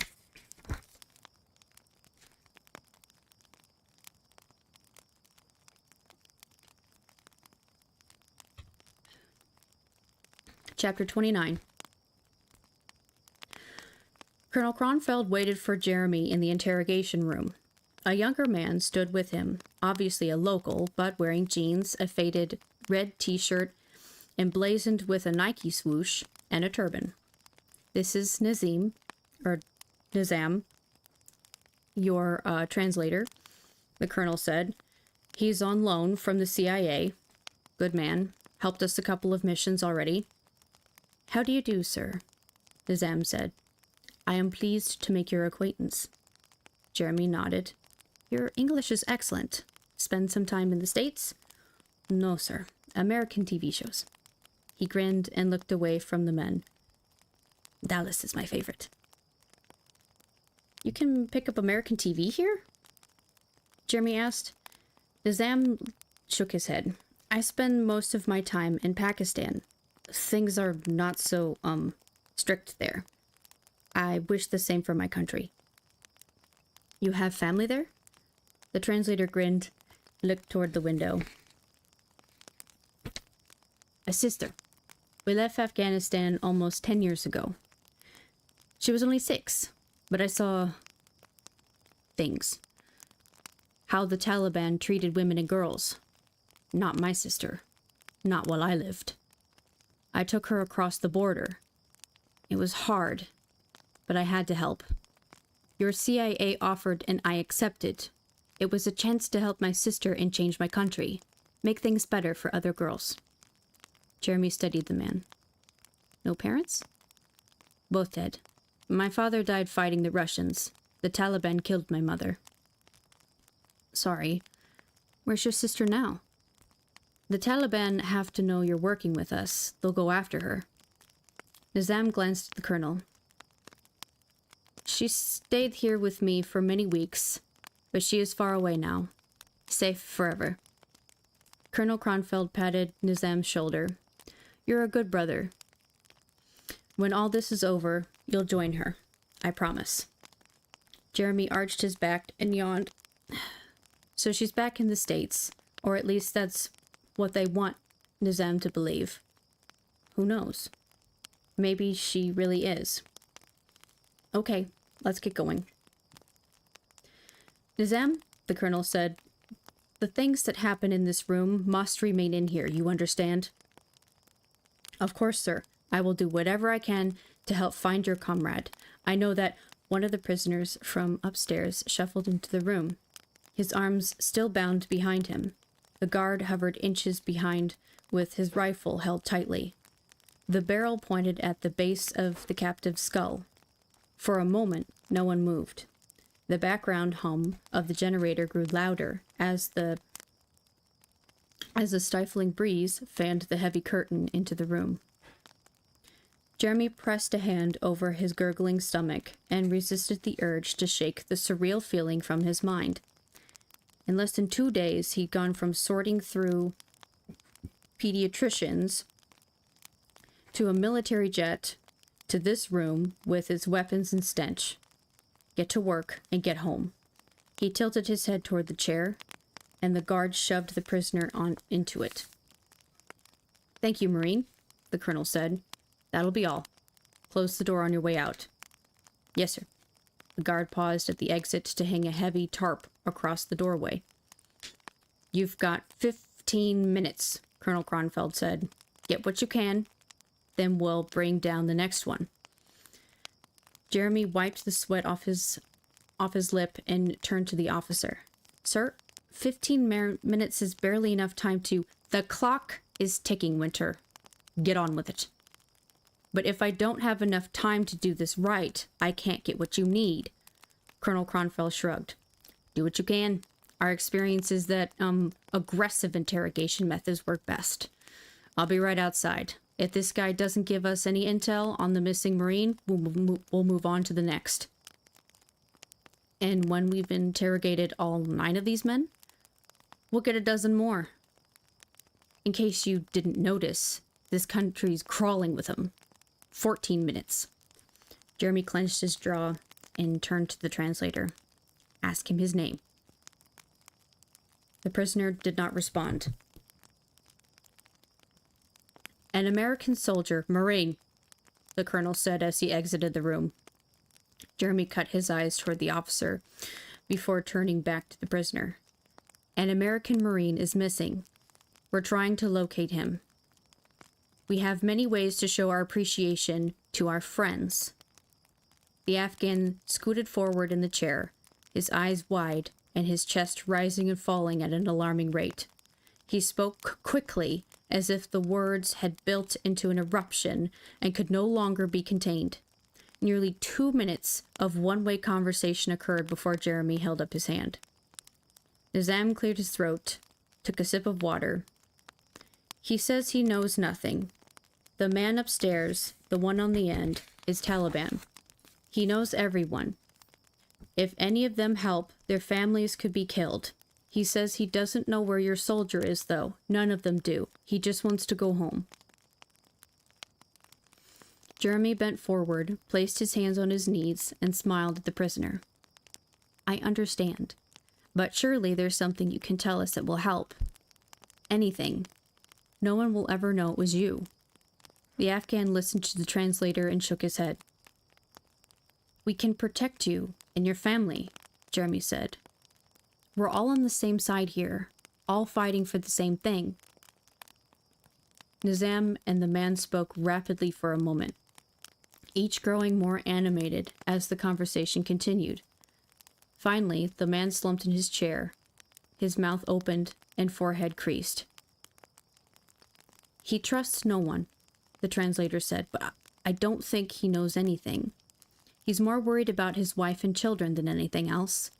He just wants to go home and take care of them. Jeremy rested his hand on the prisoner's shoulder. The man shrank away and cowed his head. It's okay. Nizam, tell him it's okay. I don't have any more questions. I believe him. The translator arched an eyebrow before repeating the message. Jeremy brushed back the tarp and called for the guard. Instead, Colonel Kronfeld entered the room, glanced at the prisoner before turning to Jeremy. Doesn't look any different than he did when he came in here. He doesn't know anything. Knocking him around won't change that. The colonel sighed, crossed his arms. It might not change anything for him, but it might for the next one. You'd be surprised at the effect a few screams can have on one man's willingness to share information. Jeremy moved closer to the officer. I don't operate that way, sir. Suit yourself. I'll escort this one to the holding cell personally. You ready for the next one? I am. Fine. I'll have him brought down in a minute. Wait here. Jeremy downed half a bottle of water and poured the remainder over his head. He studied the photo of the Marine and wondered if the man's family knew that he was missing. Sometimes, a sharp crack of a gunshot echoed through the building, and Jeremy flinched before pulling his Glock. Nizam hadn't moved. No one was yelling. No more shots. He lowered his weapon and moved out of the room, to the front of the home, then stepped outside, into the blinding sun. The colonel stood off to the right, motioning to a pair of Marines. On the ground in front of him lay a body. Jeremy clenched his throat, refusing to give Cronfeld the satisfaction of seeing him vomit. His fingers crept onto the trigger of his semi-automatic. Cronfeld turned toward him and smiled. Welcome to Afghanistan, Agent Winter. Jeremy's snuggling up to a prisoner as an interrogations tactic might be effective.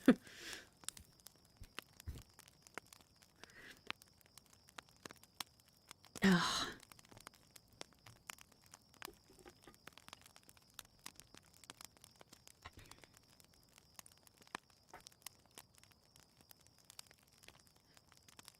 Chapter 30.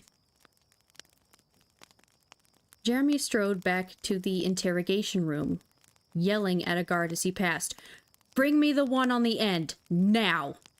Moments later, the Marine shoved the old Afghan into the chair and secured his hands behind his back. He's all yours.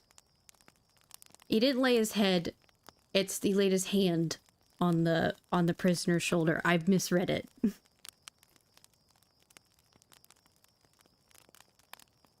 But I corrected myself.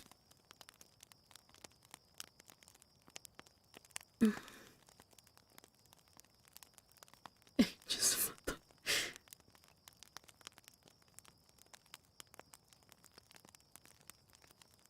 He's all yours. Wait outside. You got it. You need anything? I'll be around. Jeremy ran a hand through his hair. Okay, Nizam. Tell him what I want to know. The translator spoke for a moment, then waited as the prisoner spewed an animated tirade in return. You want word for word? The translator asked. Give me the short version, Jeremy said. He says Americans think they can buy the world. Their money is nothing compared to what Allah offers those who stand against the infidels. Jeremy grabbed the photo of the missing Marine and swung his focus back to the man in the wooden chair. Tell us what you know about this American. Tell us where he is and you'll live. Go back to your family in peace. The Afghan glanced at the picture and yawned as Nizam translated. Jeremy continued. The man in this photo has a family. A little girl. 2 years old. Prisoner squinted at the picture, nodded slightly, and looked up. A broad smile spread across his face as he spoke slowly, never taking his eyes off Jeremy. Nizam, what did he say? He said, to thank you. For what? For telling him the American had a daughter. It will make his death sweeter. Jeremy's eyes narrowed, and he shook his head. What kind of... The man in the chair licked his cracked lips and laughed. Does he not understand that I'm trying to save his life? Nizam, tell him. The translator glanced away and wiped his forehead with the sleeve of his t-shirt. It won't matter. He doesn't care. Everybody wants to live. Nizam shook his head. That is not always true. The men flying those planes didn't. 9/11. Mass murder on an epic scale. Nizam was right. You couldn't reason with some people. Life held no value for them. Death was glory, especially an American death. The prisoner held his chin high, glared through narrow, dark eyes at Jeremy, and turned up one corner of his lips. Jeremy's ears pounded as adrenaline flooded his body. Cowards. Planning their attack to maximize civilian casualties, rejoicing because mothers and fathers and children were dead. And now young men like this missing Marine were far away from their families in this godforsaken place, fighting and dying to ensure the nation had its revenge. And the man before him didn't care. He welcomed the chance to kill others who disobeyed his version of reality. Didn't matter if it was an American half a world away or his next-door neighbor. And if he died in the process, so much the better. Jeremy grazed the back of his hand across his stubbled cheek as he inhaled the dusty diesel air. Death was a release he wouldn't give the Afghan. Pain, though, was a different story. The man snarled and displayed brown-stained teeth before launching into a verbal tirade. Jeremy didn't need a translator to understand. His right fist plowed into the Afghan's jaw. Pain shot across the back of his hand and up his arm. A cut on his middle finger from one of the man's teeth dripped blood. He held up the picture again. "Where is he?" The man in the chair spat at the photo in Jeremy's hand, dotting the missing Marine's face with crimson specks, then spoke slowly, his tongue dabbing at the blood on his lips. Jeremy casually wiped the photo on his pants and removed the spots. Nizam? He regrets that the girl will not know of the suffering of her father. Now how he screams and begs. Jeremy struck him again, this time farther back along the jawline to protect his hand. Euphoria swept through him as the adrenaline did its job. He could do this all day. He wanted to do this all day, make them pay for what they'd done. He drew back his fist, but froze when the Afghan's sneer erupted into another laugh. For the first time in his life, Jeremy knew.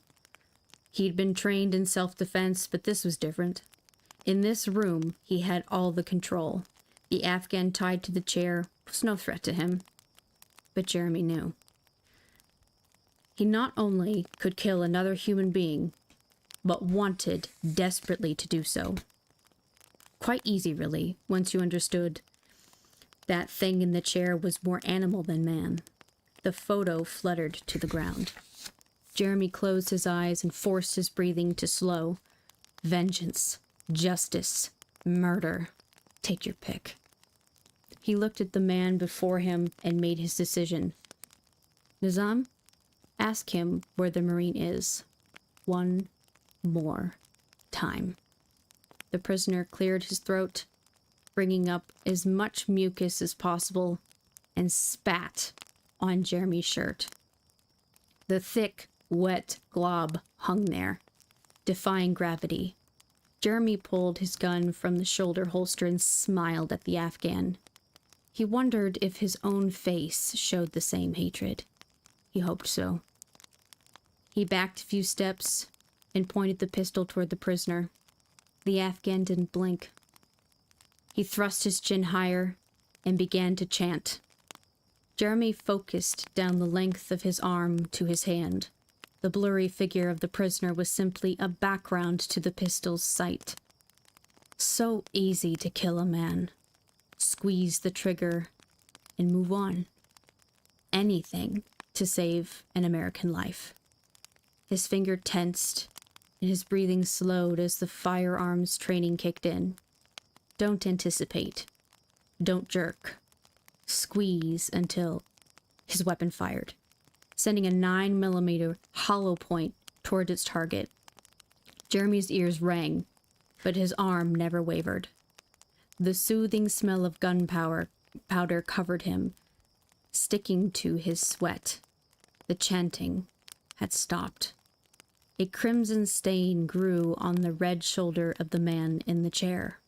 Jeremy knew that the back would be worse. Much worse. The bullet did its job. Entering, expanding, shredding. All this rage. Some of the shrapnel would have exited his body as well. Maybe that's what happened to the missing chair slot. Everything okay? Jeremy turned to a Marine who had hurried into the room. Everything's fine. We were just having a discussion. The Afghan moaned and tried to hold his head steady. The Marine smiled and turned to leave. Yes, sir. Let me know if you need more bullets. Jeremy leaned toward the Afghan and lifted the man's chin. Now, where were we? Huh? I think you were just about to... The man looked over Jeremy's shoulder, blinked slowly, and muttered. Nizam, ask him again. Silence, save for the heavy-pitched remnants of the gunshot still bouncing between his ears. Nizam? Jeremy glanced over his shoulder. The translator's turban lay on the floor, and his body shook violently. My mother. They have my mother. Jeans and t-shirt and scruffy beard, the translator was like any other 20-something kid, except for the grenade in his hand. Jeremy pivoted, fired twice, and spun toward the door. As Nizam crumpled to the floor, the grenade bounced once in the dirt. Got to get out. Holly and Miranda, faster. Too far. Yell, warn the others. Chanting and laughter. Past the tarp. Turn. Faster. Almost the... Light and dirt and gunpowder. Flying and falling. Left leg. Both ears numb. Burning pain. Screaming and silence and screaming. Then nothing.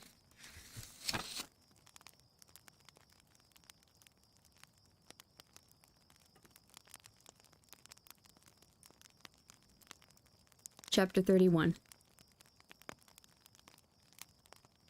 Rebecca hollered a warning from her room. Almost done! Don't come in here! Jeremy's head was bowed, staring at knees that bounced rapidly without rhythm. Maggie's hands remained in his, steady and warm. It's okay, baby, she said. It's okay. I'd have killed him. No question. I can still feel it, how much I wanted to empty my magazine into him. I never hated anybody like that before. It was a different time. We were all angry, desperate to strike back any way we could. The point is that you didn't kill him. You're not Kronfeld. He released her hands. But what if I had? I wouldn't have been sorry. Maybe now, but not then. And after I'd killed him, they'd have brought in another man into the room. Would I have shot him too? She wrapped her arms around his neck and nuzzled against him. You didn't. In a way, Nizam may have saved you. I've thought about that. About him. Wondering if his mother was still alive.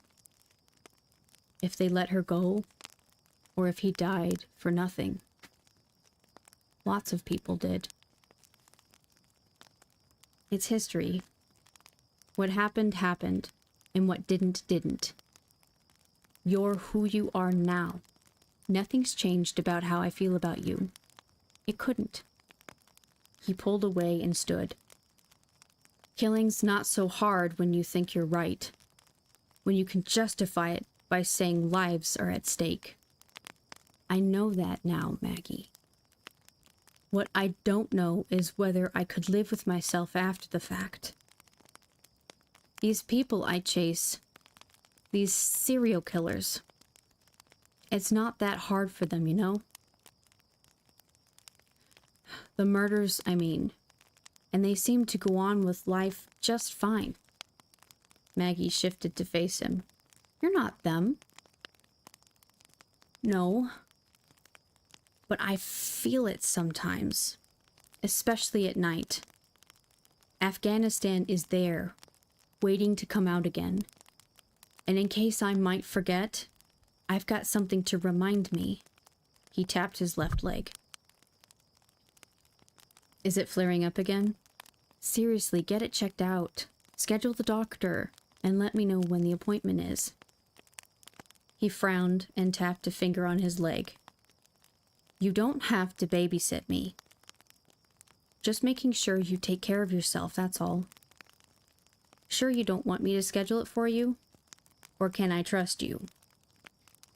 He placed his hand on her knee. I'll do it. Promise. Kind of nice to have someone looking out for me. You know, you weren't only wounded physically. The dreams, the night terrors. It's been a long time.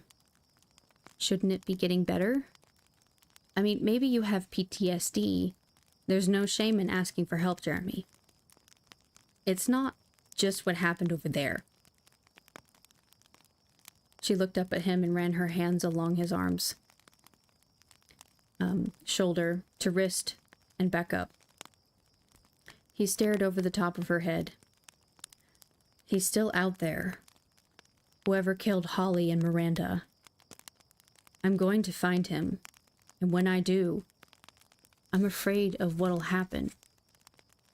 Okay, first of all, you don't know he's not already dead or in jail. Second, if he is still out there, you'll do the right thing. I wish I could be as sure as you are. You know, the Bureau waited almost a week after my family had been killed before they told me. So they wanted to hold off until my injuries were no longer life-threatening. Make sure I could handle it. Told me by the time I got back to the States, they'd have the killer in custody. She brushed a tear away and laid her head on his shoulder. I'm so sorry, honey. I can't imagine what you went through. He rested his cheek on top of her head. Time doesn't heal the wounds. It just pushes them deep down inside, and you hope you can keep them there. But you can't. There's always something or someone to drag the memories back to the surface. Kronfeld? Yeah, this time. Next time, it'll be different. Why, Jeremy? Why is he so insistent? Why now?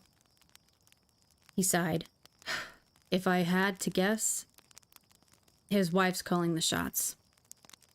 The senator? Yeah. She's putting pressure on him. Maybe she's worried about it coming out during her re-election campaign. Or could be she's set her sights a little higher. President? He shrugged. Why not? Worst thing that could happen is she loses and goes back to being a high-ranking member of the Senate. A scandal involving her husband certainly wouldn't help her chances. Maggie closed her eyes and slowed her breathing. When did life become so complicated? Sign the agreement. Don't sign the agreement. I don't care. Do whatever you think is best for your future. We want to be a part of that, Jeremy, if you'll let us. He kissed her forehead. I'm working on it. I'm not going to sign the agreement, though. I'll try to talk Bailey into letting me finish out this case. Work out some sort of understanding. I'll tell him I'll play nice, and we'll keep everything status quo before I ride off into the sunset. She grinned at him. Aren't you moving east? Okay, I'll ride off into the sunrise. That better? Much. Now, why don't you mosey on down the hall and check on Rebecca? I don't want to spend the afternoon scrubbing crayon off the walls again. He tipped an imaginary cowboy hat.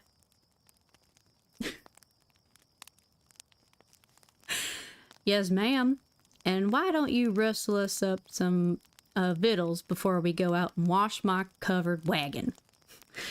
He rolled her eyes and headed for the kitchen. What am I getting myself into? Chapter 32. Mason's hands lingered inches from his wife's throat. His root cellar, his workshop, his bones. Paula tilted her head, lips parted, and brow wrinkled. Honey, I don't... He grabbed her shoulders and bent down, his face inches from hers. The short, warm bursts of her breath pulsed against his lips. He flexed his hands and moved them back toward her neck. Had no choice. Couldn't stop himself, even if he wanted to. She inclined her face and closed her eyes. His right hand cupped behind her neck. His left brushed against her side. He leaned over and skimmed his lips across hers before pulling her closer and kissing her deeply. Sorry, babe. She pushed him away. You said you were going to teach me. Let me do the next one. That was the deal. He bit his bottom lip. I came down to do cleanup. That's all. But I had to kill some time before I could move the new batch of beetles over. She squinched her mouth to the side and propped her hands on her hips. Uh-huh, if you say so. Mason escorted her to the workbench. Look, I didn't finish the left hand. You do it. I've got plenty of other stuff to work on anyway. Paula poked him in the side. Oh, I get the scraps, huh? Sounds like frozen pizza for dinner tonight, then. Blech. Tell you what, I'll grill out burgers and hot dogs. See if the kids want to invite some friends over. Maybe have a movie night or something. Give me an excuse to snuggle with my girlfriend. She crossed her arms and squinted at him. You'd better be talking about me. Mason winked and pulled her to him again. No one else for me. Ever. She grinned up at him. Well, we agree on that at least. Any problem if I invite my boyfriend over? He laughed and kissed her forehead. Been keeping secrets from me? Our secrets are our secrets. Not mine, not yours. Ours. That was certainly true. Within days after his first kill, he'd broken down and confessed to her. Told her everything. In return, she'd nodded and asked only one question. Does this affect our family? It was the same question she asked about any major decision. He understood. He'd seen the toll a fractured family took on her. Not long after they began dating in high school, she'd shared details of her home life, how her dad was an alcoholic and sometimes hit her mom, how her older brother fried at night and had recently started drinking too, and how she'd never, ever allow that to happen to her family. Not that long afterward, her parents had died in a drunk driving accident. Less than 2 years later, her brother, consumed by guilt, had taken his own life. She'd seen the destruction of her family. It would not happen to her children. He'd assured her that his action did not affect the family. The police had ruled the death an accident by a careless hunter. The Remington now lay buried 3 feet underground in a spot known only to Mason. The police weren't coming, and even if they did, there was no evidence. She hugged him and told him to be more careful in the future. He said he would. And then he'd killed Sarah Goldman. A random encounter in the woods. She'd been alone, smoking pot. He'd been hunting for the same rush he'd felt after his first kill. It did not go as planned. He'd smelled the smoke from her joint and had no trouble tracking her. Young and pretty. A twinge of conscience annoyed him, and he hesitated. She'd spotted him and stared, her eyes glassy and a smirk on her lips. He walked over, still undecided, or at least that's what he told himself. She held out the joint. Want some? No thanks. You out here by yourself? She took a long drag and held it for several seconds before letting the smoke escape her lungs. What's with the gun? Out doing a little hunting, that's all. Yeah? For what? The girl was too stoned to even stand, or so he thought. Anyone I can find. When he'd raised the rifle, she'd lunged at him, screaming and fighting, leaving scratches and a bite mark on his right arm. Anger and adrenaline easily chased away any conscience remnants. He'd kicked her to the ground and then finished her with a gunshot to the chest. But his DNA was under her fingernails and in her mouth. Couldn't leave it there. His hunting knife, sharp as ever, sliced through her skin like it was a tomato. The bones took a bit more effort, but his blade didn't chip. At least, he didn't have to gut her. Though, comparing her innards to a deer's might be interesting. Something to look forward to next time. 15 tiring minutes later, her hands and head lay separate from the rest of her remains. The abandoned trailer he'd passed on his way in served as a good distraction when what was left of her body was found. Hide her ID, scatter her clothes, and let the police focus on any vagrants in the area. Good enough. And playing with her bones had been an unexpected bonus. It relaxed him, cleared his mind, and gave him the freedom to daydream about what or who he'd do next. The hands were like working a jigsaw puzzle. Some assembly required.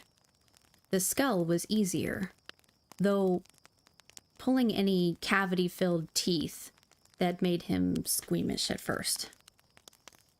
After that, Paula had insisted on being more involved. Said she had to if she was going to protect her family. Mason had no illusions about her participation. She didn't enjoy it, at least not the way he did. But she tolerated his adventures, making suggestions, even helping lure victims, or drive their car when necessary. Like that guy up in Big Oaks. She said she'd do anything to keep her family intact. And she proved it over and over. Best of all, she didn't judge him. Life at home was better with less stress, she said. More laughter, more time together, more of the good stuff. And look at her now. Upset that he hadn't let her wire the bones together. Mason smiled and hugged her again. He picked a good woman.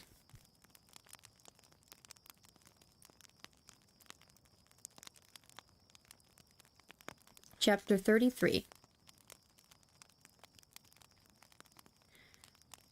The sun's early morning rays bounced off the trunk of Jeremy's freshly washed Taurus, hit the rearview mirror, and reflected into his eyes.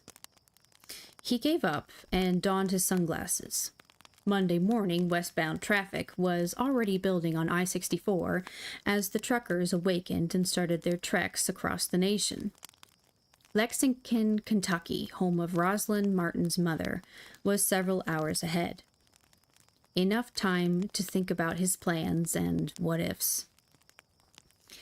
He needed to call Bailey, tell him he had no intention of signing the agreement, and would be turning in his resignation.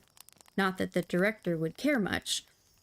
Another political headache scratched off his list. Still, Jeremy had built up enough goodwill to swing a deal, or at least, he'd hope so. 6:30. Bailey's administrative assistant wouldn't be there yet, but the boss would be in the office and working on his second cup of coffee. The man was nothing if not regular. Jeremy turned down the radio and hit the speed dial. He punched the speakerphone button and dropped the phone in the center cup holder. Half a ring. Bailey. Good morning, sir. Agent Winter.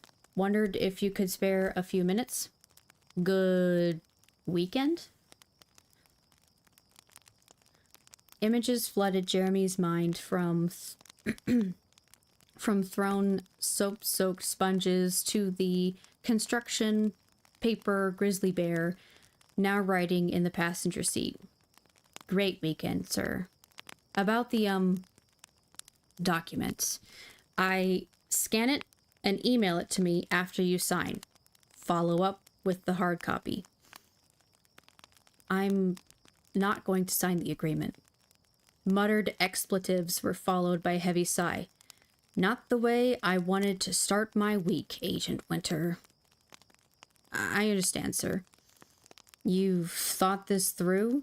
What it could mean for your career? I have. This puts me in a very difficult position. You? What about me? Can't do it, sir. I know that's not what you wanted to hear. I've done my job. Gone above and beyond more times than I can count. Won't disagree with that.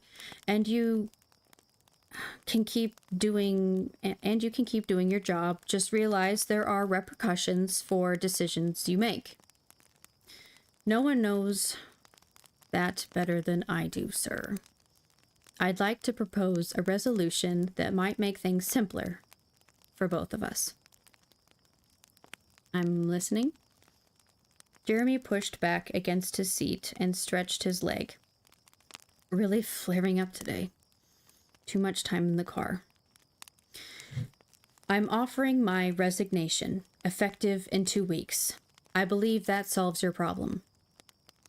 Won't lie, it certainly would certainly help. And in return, I want my full retirement package. All benefits effective on my last day. Bailey chuckled.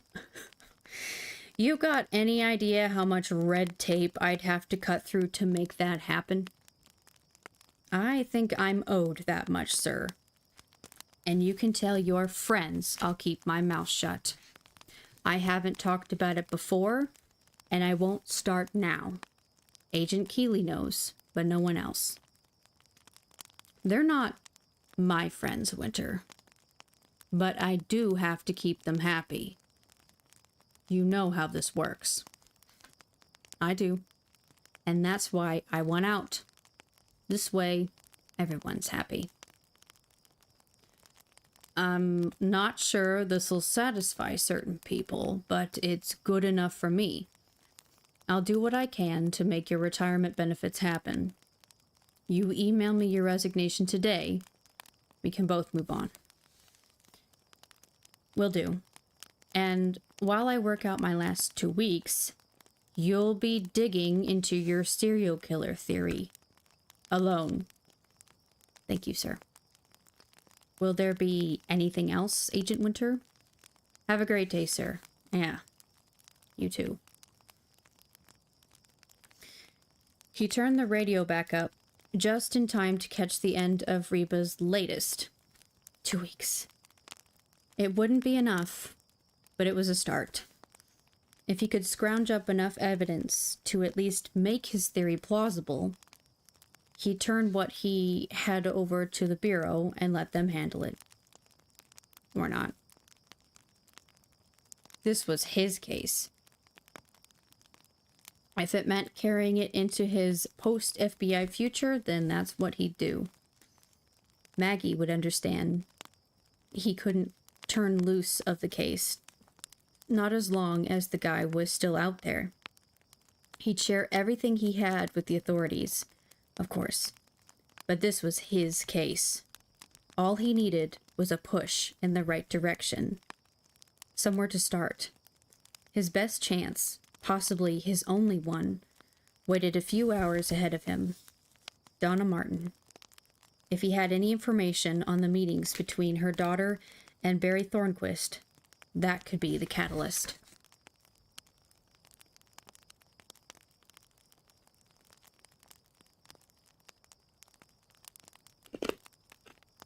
Chapter 34.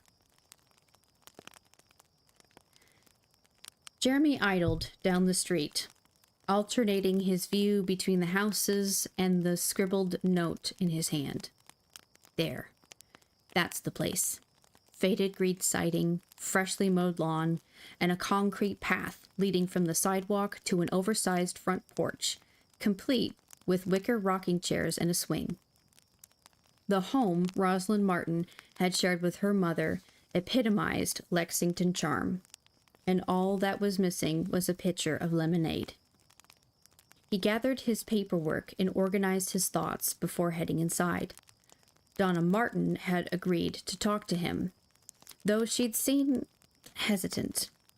Her daughter passed away 14 months ago, the sole victim in a 4-car pileup on the interstate.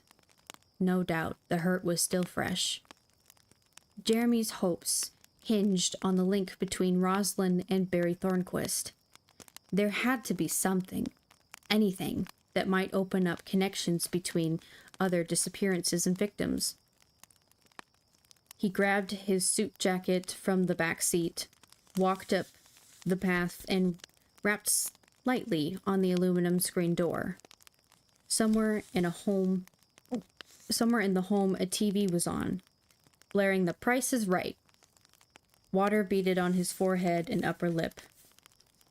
The result of an assault by Kentucky's late May humidity, and he wiped away the sweat before brushing his hand against his gray pants. An older woman, barefoot and dressed in shorts and a clean blue t-shirt, opened the door. You must be Mr. Winter. I'm glad to meet you. If you don't mind, we'll sit on the porch. It's a bit stuffy inside, and I can't afford to run the air conditioning too much. Yes, ma'am. That'll be just fine. Miss Martin dragged a floor fan onto the porch, pointed it toward the chairs, and switched on its lowest setting. Too noisy if I turn it on all the way up. Now then, you just have a seat. I'll be right back. Is there something I can help you with? She squinted and looked him over. For starters, you can take off that coat and tie. Too blamed hot for such foolishness. Now, wait right there. Jeremy obliged her request and seated himself in one of the rockers, shifting slightly to avoid a piece of wicker that poked into his back. After a moment, Miss Martin returned with 2 tall glasses of iced tea. She handed him one and eased into the other rocker. He took a sip and let the sugary, cool concoction flow through his body. Condensation dripped off the glass onto his pants, creating dark circles of chill. He raised the tea to eye level and nodded. Nothing better on a hot day. Some of my friends use that artificial stuff instead of sugar, but it just don't taste right to me. Gives you cancer, too. Yes, ma'am. They spent a few minutes rocking and drinking, commenting occasionally on the weather, a passing car, or a neighbor's flower bed. So, Mr. Winter, what can I do you for? First off, you can call me Jeremy.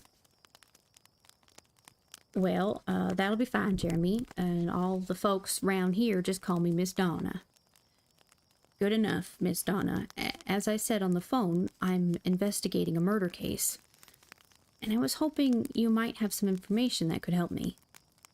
A man named Barry Thornquist went missing 4 years ago.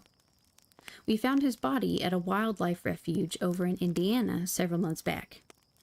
I started digging into the details and discovered that he'd been coming to the park for several years. And every time he was there, so was your daughter. Miss Donna's lips turned down at the corners. Rosalind passed away a bit over a year ago. Yes, ma'am. I was real sorry to hear that. Her rocking stopped, and she took a long drink of the iced tea. I don't know what you think, but Rosalind was a good girl. She had her problems, but in this world, who doesn't? She didn't kill that man. No, ma'am, she didn't. I'm trying to fill in the blanks so I can find who did. There was some sort of, relationship between Thornquist and your daughter, wasn't there? She nodded slowly. Rosalind never said much about him till after that last visit, when he disappeared. She was real worried about what might have happened to him. Jeremy's rocker creaked as he shifted his weight toward the left. So, she did talk about him? Bits and pieces.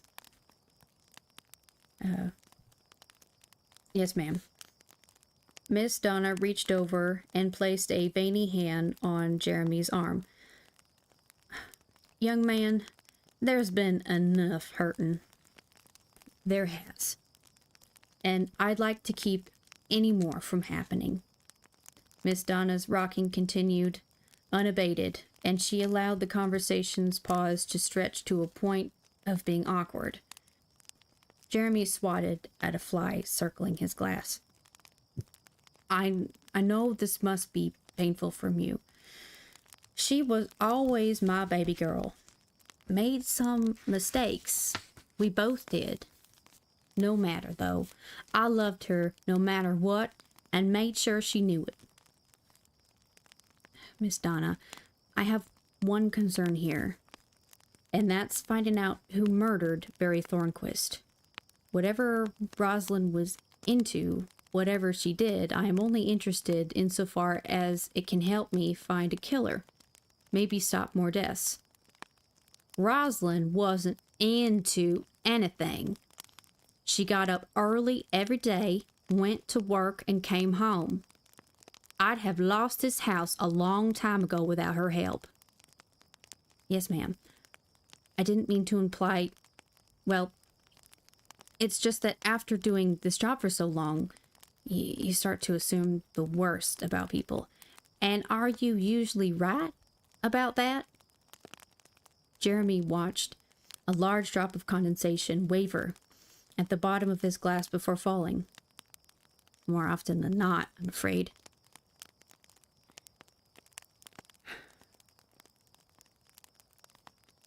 Not much of a way to go through life. There's enough real problems without going out of your way to find new ones. I believe you're right about that. So, ma'am, is there anything you can share with me that might help? The old woman sighed. Nothing that'll help with your investigation, I'm afraid. You see, Barry Thornquist was Rosalind's son. The glass slipped in his hand, and he rested it on his thigh. Her son? I'm not sure She was only 17. In love, she said. Of course, her boyfriend disappeared right away, and there wasn't any way we could afford to raise a baby. Rosalind did the right thing, though. Gave that little boy up for adoption. Hardest thing ever one of us had gone through. But I was so proud of her. Lots of girls her age would have made a different decision. A worse one. Yes, ma'am. Part of the deal was we didn't know who adopted him, where they lived, or nothing. And then, a few years ago, out of the blue, Rosalind gets a phone call from him. Says he wants to meet her. Well, you can imagine how excited and scared she was. They decided to meet over at the wildlife refuge since it was about halfway. He was real particular about keeping everything all hush-hush. Said he didn't want his folks to know, didn't want to hurt their feelings. Jeremy's body felt as if gravity had intensified in the space around the rocking chair, dragging him down to another dead end. That's it? That's all there was to it? All there was to it? Young man, it may not mean anything to you, but to my Rosalind it was everything. I'm sorry. I didn't mean to. She leaned away from him. I believe you did. There's plenty more in this world besides your investigation. Rosalind was thrilled to get to see her boy once or twice a year. I'm sorry if that doesn't help you, but there it is all the same. Yes, ma'am. Sorry for my frustration. I'm kind of on my own here, and I was sure I was on the right trail. Did Rosalind say anything about the last time she saw her son? Anything that might help me figure out what happened?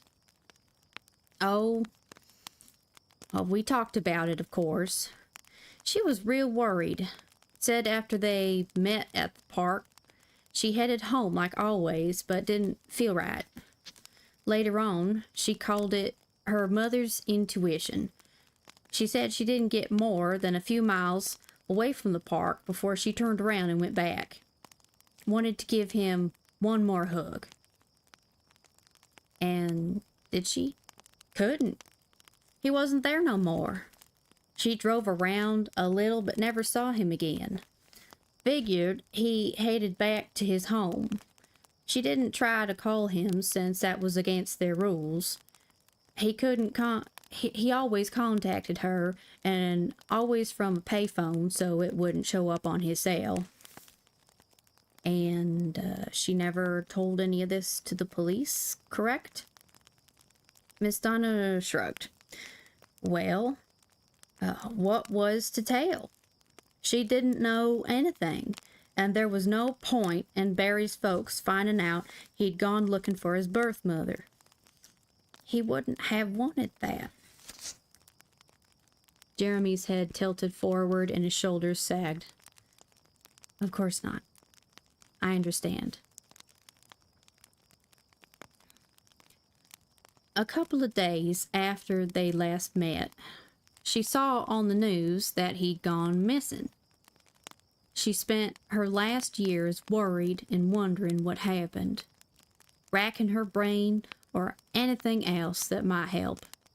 We didn't talk about it too much. Sure. Too painful. Yes, it was. She thought if she'd stayed at the park a little longer, maybe it wouldn't have happened. Course, there was no way to know if that's true, but you couldn't tell her that. And she just passed a month before they found him. They're together now, though. Will be for all eternity. She made sure her boy knew about Jesus. Jeremy squished his eyebrows together and scratched his forehead. Yes, ma'am. Miss Donna. You said anything else that might help? What do you mean? It wasn't enough, she said. Even talked about going to one of those hypnotists to see if they could help her remember. Got killed in the car wreck before that happened, but she'd seen on TV some of the stuff they could do. She thought maybe if she could see a license number on the pickup truck. She didn't think much about it until years later. Said the park wasn't crowded at all that day, but this same pickup truck passed them 3 or 4 times while they visited. Didn't get a bad feeling or nothing, and some other cars passed them too, but the truck stuck with her. couldn't say why. Jeremy rubbed his hand across his mouth. Did she give any details about the pickup? Miss Donna shook her head and poked out her lips. Just an old beat-up white truck. Had a farm on the license plate. A farm? That's what she said. A picture of a barn with a sun coming up behind it. Did she see what state it was from? She looked it up on the internet a couple years ago and thought it was Tennessee. Best she could remember. I'm sorry, but that's all she said. Never told anybody because she figured it wouldn't help any. An old pickup truck with maybe Tennessee tags, and probably didn't have anything to do with Barry's death anyway. She was so frustrated, reconnecting with her son after all those years, only to lose him again. You can imagine. Jeremy handed her a business card. Yes, ma'am. I appreciate your time this morning. You've given me something to consider. That's more than I had yesterday. And thanks for the tea. Well, good luck to you, young man. I hope you find whoever did it. Yes, ma'am. So do I. Tennessee, the thinnest of leads, assuming the pickup truck even had anything to do with Barry Thornquist's death. Jeremy drove to a local diner, opened his laptop, and accessed the FBI database through his secure connection.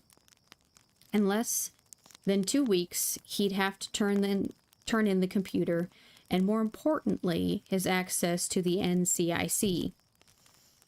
He could always call in favors, and certainly Maggie would help if he asked. But that's not what he wanted. Cut ties and start over. A little help from the Bureau now and then might be fine, but not so much that he felt he owed them. The search confirmed his fear. Thousands of plates with the image. Their funds supporting agriculture, education, had been distributed in Tennessee over the last few years. Narrowing the list down to only those that were registered to pickup truck owners was pointless. A quick guesstimate put the number at over 90% of the plates sold. This probably wasn't the puzzle piece that was going to break open the case, but at least it was a piece. That's more than he had before. What now? He stared at the screen until it blurred into a hazy blue blob. 2 weeks to find a serial killer. With what he had now, it would be nearly impossible without a major break. And the way this case had gone so far, that wasn't likely. He needed help. Someone from outside the Bureau. Time to make a phone call.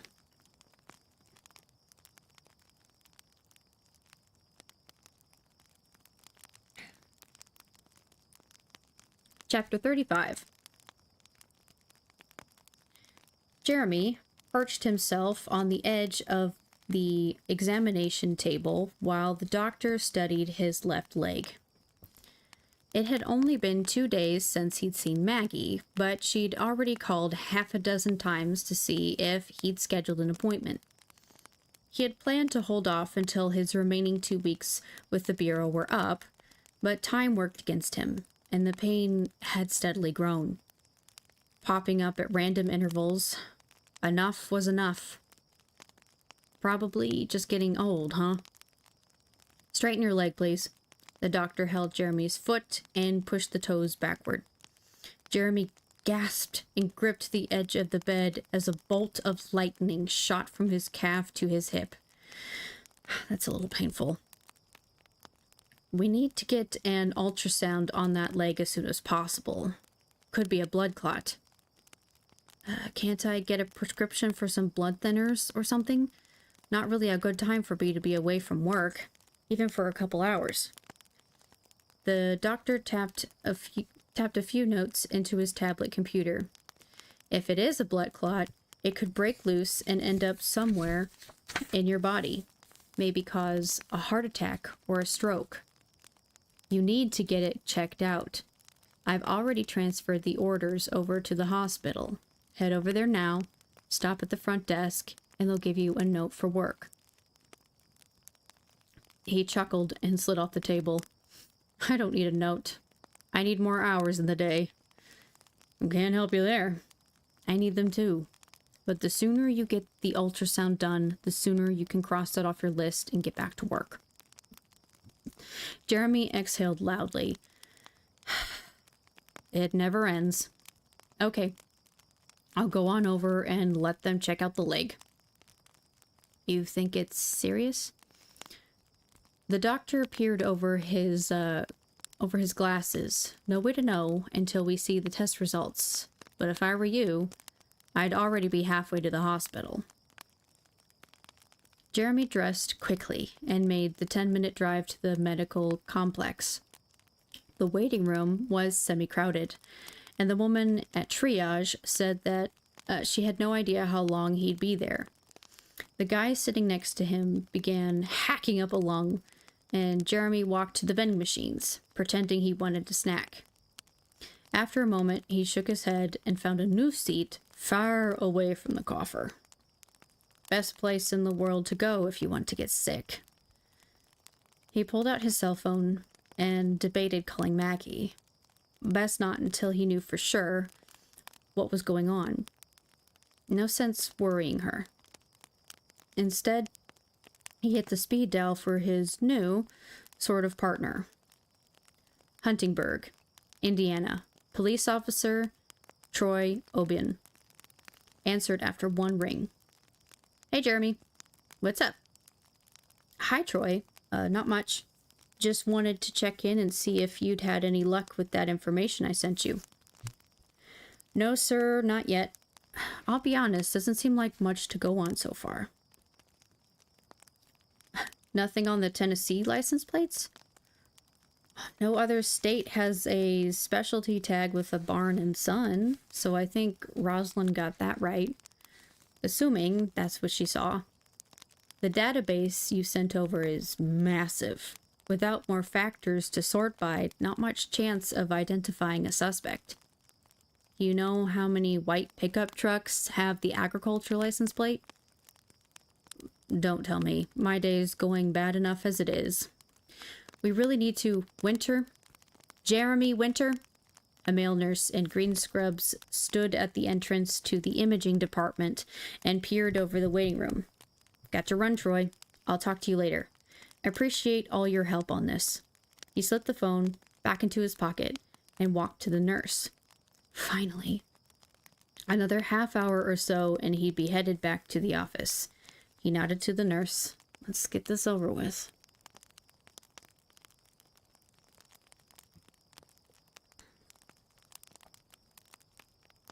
Jeremy clenched his fingers into fists repeatedly. He couldn't take much more. The constant beep, beep, beep. The faintly nauseous scent of filtered air and sickness and bleach. The hard mattress under him, the thin sheet over him, and a pillow shoved under his left leg. An IV running into his right arm, a sensor clipped to his finger. Too much. The blue contraption next to the bed sounded a steady alarm as his blood pressure rose. Third time this hour. The nurse entered the room, silenced the alarm, and left without speaking. Nothing new to say. She vented the last time and threatened to call the doctor about sedating him if he didn't calm down. Jeremy had promised he would. That had been nearly 30 minutes ago. Knock, knock. He pushed himself up on the bed and grinned. Hey, Maggie. She walked to the bed and kissed him. Hey, yourself. Feeling okay? I'm so tired of this bed. Just give me a pill and let me out of here. I'm no good to anybody laid up like this. She grabbed his hand. You're not good to anybody if you're dead either. which, according to the nurse at the desk, could happen soon if you don't behave. Nurses know how to make it look like an accident, Jeremy. They have ways. He massaged Maggie's hand with his thumb. You didn't have to come, but I'm glad you did. Her lips turned up the tiniest bit. Of course I did. Old guy like you in a hospital, well, you never know. Old guy? I'm what? 8 years older than you? Plus, they say 47 is the new 40. She smiled and pulled his hand to her lips. Nope. Pretty sure nobody says that. But if it makes you feel better... Getting out of here would make me feel better. I don't understand why I still... The machine's alarm sounded again. Maggie rolled her eyes. I swear, you're worse than Rebecca sometimes. They want to watch you for another couple of days. Make sure there are no more problems. Why can't you just accept that? Jeremy sighed. Because there might be a serial killer out there that nobody's looking for except you. You know I'm right. What I know is that if you don't do what you're told, you'll end up in here a whole lot longer. He exhaled loudly and stared at the ceiling. Fine. Subject change then. Did Rebecca's dad have any problem keeping her this week? The nurse entered the room, silenced the alarm, and turned to Maggie. Can you do anything with him? I'm not sure anyone can. Well, take care of that. We'll take care of that in a little while. The doctor prescribed a sedative, so he'll rest. Hopefully for the rest of my shift. Maggie smiled at her. They don't pay you enough. I know that's right. She cut her eyes towards Jeremy before leaving. He cleared his throat. I can hear you, you know. Maggie patted his arm. Uh-huh. I'm guessing they have a betting pool on how long before one of them snaps. And I'm assuming and I'm usually such a people person. Must be the drugs. So how's Rebecca? Great. My ex was thrilled to get her for the week.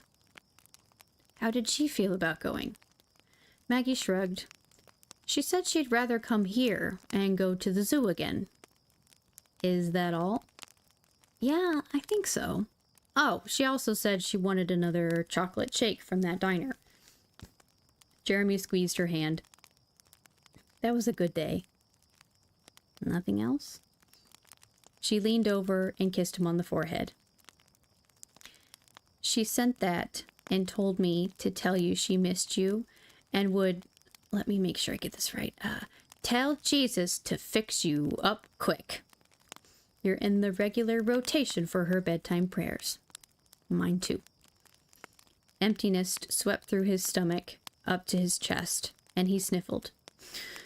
I miss that little fireball. Maggie nuzzled against his face before kissing his cheek. Somebody needs to shave. What I really need is my laptop. Uh-huh. No work. Doctor's orders. Seriously? I'm not wasting the next 2 days laid up in here. I'll go insane. He lowered his voice. It's in my car. I just want to clear out my email. Catch up on a couple of things. Can't you do that on your phone? Jeremy stroked the back of her hand. I can do some of it, but I need to access a few files. Please? Maggie frowned, shook her head, and lifted a padded black case from behind her chair. I swear, you're worse than Rebecca. Here. You can use mine, but only for a few minutes. I'm not leaving, and if the doctor asks, you didn't get this from me. Agreed. Yes, ma'am. You thought about how this affects your plans? Still going to resign? He unzipped the laptop case and handed her the power cord. Doesn't change anything. Bailey's got it all worked out. The full package. pension, and insurance. And now, with all this, it gives the Bureau more ammo to relegate me to a nice, quiet desk in the corner of some tiny FBI satellite office. She grinned and plugged the power cord into the wall outlet. Insurance? I figured an old guy like you'd be on Medicare. Don't make me call the nurse. Maggie pulled the sheet higher and placed a blanket across his legs. They wouldn't come if you called. Besides, there's no need. I'm already here.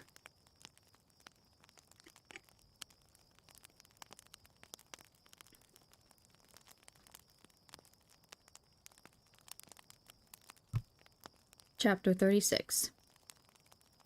Mason shifted in the tractor seat and glanced back at the planter. The device had 6 containers, but only the 4 in the middle worked properly. They spat out 1 seed every 3.5 inches, a tighter spacing than most farms preferred, but if conditions were right, he'd boost his yield. The 2 broken containers would have to wait for more money and another year, hopefully. It'd take longer to get the seed in the ground, but not enough to be a concern. There was plenty of time, and if the weather cooperated and prices stayed high, he'd turn a decent profit. Not enough to pay off everything, but a good start. By early or mid-October, the fields would be white as snow with cotton. Snow. Funny how a word could take you back in time. Sometimes the recollections weren't good ones. But this one was. A little snow, a lot of stress, and a hunt that ended in a clean kill. A memory to be cherished. It all happened a couple years ago. October was rainy, putting a damper on attendance to the maze. Money was tighter than usual, and it looked like Santa would be skipping their house again this year. By early December, he was ready to explode. A trip to Arkansas eased his stress. 2 or 3 inches of wet snow covered the ground in Village Creek State Park, and the overcast sky kept most people indoors. Too late in the day to hunt deer, but that wasn't on his agenda anyway. A lone vehicle, an older white Mercury Marquis with handicap tags, was parked near a trailhead with 1 set of footprints leading off into the woods. He stopped near it, stepped outside, and glanced casually inside the car. Only 2 hours from home, Paula would have plenty of time to get here to help move the vehicle if his hunt was successful. After a last look around, he followed the tracks into the woods. It was too risky to carry his rifle, since this clearly was not a hunting area. He did, however, have his pistol and hunting knife. Though if the situation seemed safe, he wanted to try something different today. Just his hands. He quickly spotted the hiker, shuffling along not far ahead. The woman had to be in her mid-70s and leaned heavily on her walking stick, but still managed a decent pace. Not so fast, though, that he'd have any trouble getting ahead of her and planning the attack. Mason closed the gap between them, and when he was near enough, cleared his throat and coughed so he wouldn't startle her. She stopped and turned around and pulled her scarf away from her mouth and waved. "Good morning," she said. "Thought I'd have the place to myself today." She smiled as he approached her. "Sorry, was hunting not far from here, and since this is my first time in the area, I thought I'd check this place out in case I want to bring my family sometime." "Well, this is a wonderful park. You can fish or ride horses, and the campground is very nice. How many children do you have?" "2 boys. They're a handful. They love being outside, though, so this is just the kind of place they'd like." Let them burn off some energy, you know? Anyway, I won't keep you. Enjoy your walk. He quickened his pace and edged away from her. I'd love the company if you don't mind listening to the ramblings of an old woman. Why not? Be my pleasure. What brings you out here in such a dreary weather? She tapped her walking stick on the ground and moved forward. I try to come every day for exercise. I can't walk if it gets too hot, but the cold doesn't bother me much. I'm Gloria, by the way. Nice to meet you, Gloria. None of your friends come along? Not in this weather. Too afraid they'll fall and break something. At our age, broken bones can be a death sentence. He arched his eyebrows. You're not afraid? If it happens, it happens. Just as likely I'll fall out of the mailbox, and I'm not going to sit on the couch all day. Can't live that way. Of course not. He turned to look back, then surveyed the trees on each side of them before studying the woman more closely. Her multiple layers of clothing probably weighed as much as she did. How far do you usually walk? Depends on how I feel that day. I've probably got another 15 minutes in me before I'll turn around and head back. Quick. Tiny clouds of condensed breath punctuated the air around her mouth. His heartbeat accelerated, and he gestured toward the scarf around her neck. You make that? I can't do any knitting because of my arthritis. A friend made it for me. Red and white for the Razorbacks. And it's very soft. Not itchy like a lot of them. She stopped walking, turned to face him, and held out one end of the scarf. Here, feel for yourself. His chest muscles tensed as he glanced at her hands. Knobby knuckles and bent fingers. It'll be a challenge, piecing them back together. He caressed the edge of the scarf. Soft and warm. He reached for the other end of the cloth. This side looks a bit frayed, though. Really? She said. I hadn't noticed. I'll get my friend to... He gripped the scarf and pulled his arms apart, tightening the noose around her neck. A weak gasp escaped her mouth, and he wrapped the cloth around his fists for a tighter grip. Her pale face rapidly turned red, and he bent closer to peer into her blue-gray eyes before tugging harder. Her glare pierced him, and he glanced away, then told himself to be a man and returned her gaze. He'd thought that even at her age she'd put up more of a fight. Her frail hand grasped for her neck, but the effort was weak. Her mouth moved as though she wanted to say something, or maybe it was simply a fish-out-of-water reaction. There was no challenge.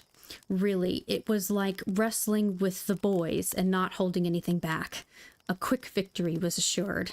As if on cue, she raised her walking stick and swung it at his legs. But she had neither the leverage nor the strength to cause any damage. After a moment, the redness in her face transitioned to a bluish white, and he raised his arms higher to support her weight. Her clear eyes rolled back into her head, and her arms hung limply at her side. He heard stories of people regaining consciousness several minutes after being thought dead, and that wasn't going to happen with Gloria. He let her body slump to the ground, then pulled the scarf as tight as he could and tied it into a knot. When it was over, the expected peace returned to him. Surprisingly, there seemed to be no difference whether he killed from a distance or close up. There was no sense of it being more personal or fulfilling than any of his other hunts. Maybe because this one had been too easy? He'd have to try again with someone stronger. His cell phone rang and yanked him away from his reverie and backed to his tractor. He glanced at the caller ID. unknown number, which meant bill collector or telemarketer. Either way, they'd get no answer. He tossed the phone on the dash. You little cupcake. Go drink some water. He tossed the phone on the dash. Sounded like it might be time to plan another outing and find a new friend for Gloria. He turned the tractor and began dropping 4 more rows of cottonseed.